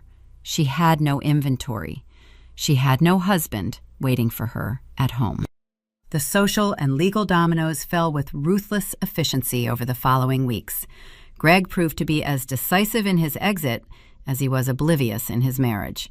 He filed formal divorce papers the following Monday. He wanted nothing to do with the fraudulent debt, the ruined reputation, or the family that orchestrated the deception behind his back. Without Greg's income and stripped of her boutique assets, Ashley was forced to file for Chapter 7 bankruptcy. The local courts liquidated whatever meager personal accounts she retained. The Golden Child, who had never been told the word no, was introduced to the uncompromising reality of federal bankruptcy proceedings. The fallout for Thomas and Patricia was far more suffocating. They avoided prison, but they locked themselves inside a different kind of cage. By signing the liability transfer, they tethered themselves to the $80,000 commercial loan. The bank, alerted to the delinquent status and the restructuring of the debt, imposed a brutal, accelerated repayment schedule. My parents were forced to drain their retirement accounts to meet the monthly minimums. The pristine, sprawling house in Spring Hill, the very symbol of their high society status, required a secondary mortgage just to keep the lights on. They were working through their twilight years to pay off a loan that bought them nothing but public humiliation. But the most striking change in the Mobile ecosystem was the sudden, profound silence. The malicious gossip campaign in the church foyer evaporated overnight. Patricia stopped attending Sunday services. She resigned from the country club planning committees. She withdrew from the charity luncheons. She disappeared from the social circles she had spent decades cultivating. Her isolation was self-imposed, driven by sheer, unadulterated terror. My parents knew Evelyn Davis kept the forged loan origination documents secured in a fireproof vault. They understood the terms of their surrender. One misstep, one whisper of my name, one attempt to spin a new narrative about my character, and that black folder would be handed directly to the district attorney. The threat of felony indictments acted as the ultimate muzzle. They traded their voices for their freedom. I reclaimed the brick storefront before the end of the month. I hired a commercial cleaning crew to scrub the hardwood floors, polish the tall display windows, and wash away the lingering scent of rotting roses and failure. The space did not remain vacant for long. I reviewed several lease applications and selected a woman named Claire. She was a brilliant, hard-working pastry chef who had spent 10 years running a catering business out of a cramped, poorly ventilated kitchen. She poured her heart into the historic building. Within weeks, the block smelled of brown butter, toasted pecans, and warm vanilla. It was the scent of genuine, earned success. Walking past the bakery and seeing Claire thriving in the space my grandmother purchased brought a profound, quiet peace to my chest. Back in my own studio, the atmosphere was lighter than it had been in years. The corporate clients who had abruptly canceled their contracts during the height of the smear campaign attempted to return when Ashley's boutique imploded. They sent polite emails, pretending their sudden departures were mere scheduling conflicts. I declined their business. I chose to fill my calendar only with the loyal event planners and clients who had ignored the gossip and trusted my craft. Despite turning away the fickle corporate accounts, my studio revenue doubled by the end of the fiscal year. The creative energy I previously spent anticipating my family's next attack was redirected into my floral architecture. I wired heavy, fragrant southern magnolias into breathtaking installations. I operated my business without looking over my shoulder, surrounded by the scent of resilient, deep-rooted growth. Sometimes, when the studio is quiet and I am sweeping the discarded leaves from the concrete floor, I think about the thick, cream-colored envelope that started the final war. I think about the 14-page itemized invoice demanding $57,000 for the cost of my childhood. Thomas and Patricia believed that piece of paper would break my resolve. They calculated that the heavy weight of daughterly obligation, combined with the fear of legal action, would force my submission. They thought they could extract my wealth to cover their crimes. Helen Mason provided the financial armor to end the conflict on my terms. Grand's Trust secured my economic future and provided the leverage to seize the commercial property. But the millions of dollars in the Blind LLC did not save my life. My spine saved my life. The inheritance was merely the lock on the door. The true weapons were the silent, methodical choices I made when I had nothing but a rented garage and a business plan. The choice to walk away from the Thanksgiving table without shedding a single tear. The discipline to timestamp stolen photographs and catalog copyright infringements instead of posting angry rants on the internet. The refusal to write a check when the fragrant pink letter arrived detailing a fabricated medical emergency. I survived because I treated their abuse not as a family dynamic to be fixed, but as a hostile negotiation to be won. I stopped trying to earn their love and started keeping the receipts. If you are listening to this story from your own quiet room, if you recognize the bitter taste of a rigged family system, I want you to hear this clearly. You are not required to participate in a game designed to ensure your failure. If your family demands uncompromising loyalty while serving you calculated betrayal, you must redefine your borders. Do not accept the guilt they try to place on your shoulders. It does not belong to you. Do not raise your voice to drown out their lies. Your anger only feeds their narrative. Step back, document the reality of their actions, and build your own sanctuary far beyond their reach. You do not owe your abusers a discount on your boundaries. Let their arrogance be their undoing. Let them exhaust their resources trying to maintain a facade that is destined to crumble. Protect your peace, lean into your craft, and trust that the truth always outlasts the performance. Keep your receipts, build your fortress, and when the time comes to slide the folder across the table, do not flinch. When the dust finally settles on a narrative as fraught and destructive as the collapse of the Mason family, the most profound takeaway is not the brilliance of the legal trap or the satisfaction of the eviction.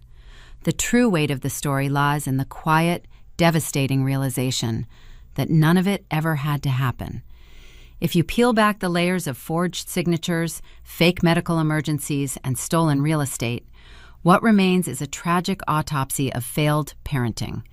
It is a stark reflection on the warped values that can rot a traditional family structure from the inside out, serving as a cautionary tale about what happens when image is prioritized over emotional truth.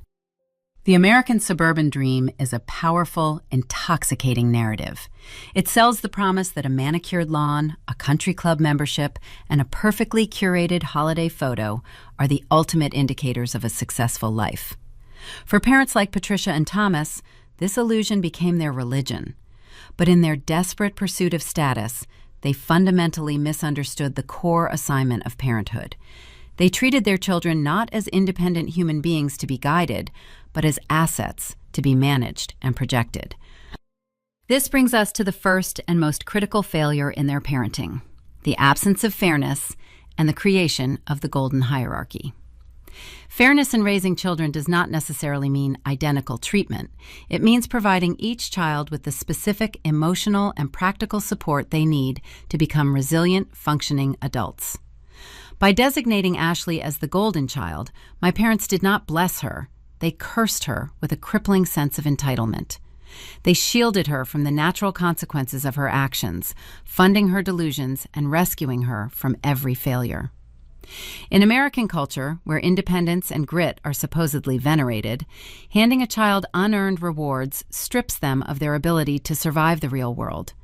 Ashley's eventual bankruptcy was guaranteed the moment her parents decided she was too delicate to hear the word no. Conversely, the scapegoat is forced to carry the unacknowledged burdens of the family. By denying me support, dismissing my ambitions, and attempting to bill me for the basic necessities of my childhood, my parents unwittingly forged the very armor I would later use to dismantle their empire. They starved me of affection, so I learned to feed myself on discipline. They denied me financial help, so I learned the intricate mechanics of commercial leverage. The tragic irony of the scapegoat dynamic is that the child the parents try hardest to break often becomes the only one strong enough to stand on their own. But that resilience comes at a terrible, lonely cost, a cost no child should ever have to pay for the privilege of growing up. Beyond fairness, the Mason family illustrates a catastrophic collapse of family responsibility and basic honesty. The traditional family structure is meant to be a sanctuary, a safe harbor where children learn the mechanics of trust. Parents are supposed to be the shield that protects their children from the world, not the sword that strikes them in the back. When Thomas and Patricia opened a fraudulent $80,000 commercial loan in my name, they did not just commit a federal crime. They violated the most sacred contract of parenthood. They viewed my flawless credit history not as a testament to my hard work, but as a reserve account they were entitled to drain. True family responsibility requires accountability. It demands that parents possess the emotional awareness to look at their own financial or personal failures and bear the weight of them, rather than passing the ledger down to the next generation. Emotional awareness in parenting means recognizing where you end and your child begins. It is the ability to say, I am struggling, but it is not your job to save me. My parents lacked this fundamental maturity. They weaponized guilt, deploying a fake medical emergency and a 14-page childhood invoice because they believed my existence was a debt I owed them. They failed to understand that raising a child is a gift you give to the future, not a loan you collect on in the present. Long-term guidance, the kind that results in a thriving, multi-generational family, is built on the quiet, unglamorous work of truth-telling. It involves sitting at a dining room table and having uncomfortable conversations about budgets, boundaries, and expectations. It requires parents to applaud the child who builds a modest, sustainable life just as loudly as the one who marries into a wealthy zip code. Had my parents possessed the emotional intelligence to accept my boundaries 2 years ago? Had they simply respected my corporate rate sheet instead of throwing a wine glass? They would be enjoying a peaceful retirement today. Instead, their inability to relinquish control left them drowning in debt, isolated from their community, and entirely estranged from the only child capable of actually helping them. We share these narratives not simply for the thrill of the climax, but for the vital clarity of the aftermath. Understanding the mechanics of toxic family dynamics is the first step in ensuring we do not repeat them in our own homes. If you found fragments of your own history hidden within the lines of this story, you are not walking this path alone. Here at Revenge Order, we are building a community dedicated to unpacking the hard truths about family, boundaries, and the courage it takes to reclaim your own narrative. I invite you to subscribe to the Revenge Order channel, drop a comment with your own experiences, and join us as we continue to shine a light on the stories that teach us how to survive, rebuild, and thrive. When you strip away the drama, the courtroom maneuvers, and the seized commercial properties, what is left is a haunting question about the legacy we choose to leave behind. Every parent is currently writing the history their children will inherit. Every conversation, every boundary respected, and every truth acknowledged, lays another brick in the foundation of that relationship. The next time you sit down at a crowded holiday table, listen to the ambient noise of the room. Look at the faces gathered around the plates, and pay close attention to the empty chairs. The people missing from those seats did not vanish by accident. They were driven away by 1,000 small choices, a slow erosion of trust, and the quiet, heavy realization that the price of admission was simply too high. You are left to wonder, when the lights go out and the house falls silent, whether the parents staring at those empty chairs finally understand the cost of their pride, or if they are still waiting in the dark, wondering why the children they pushed away never learned how to come back.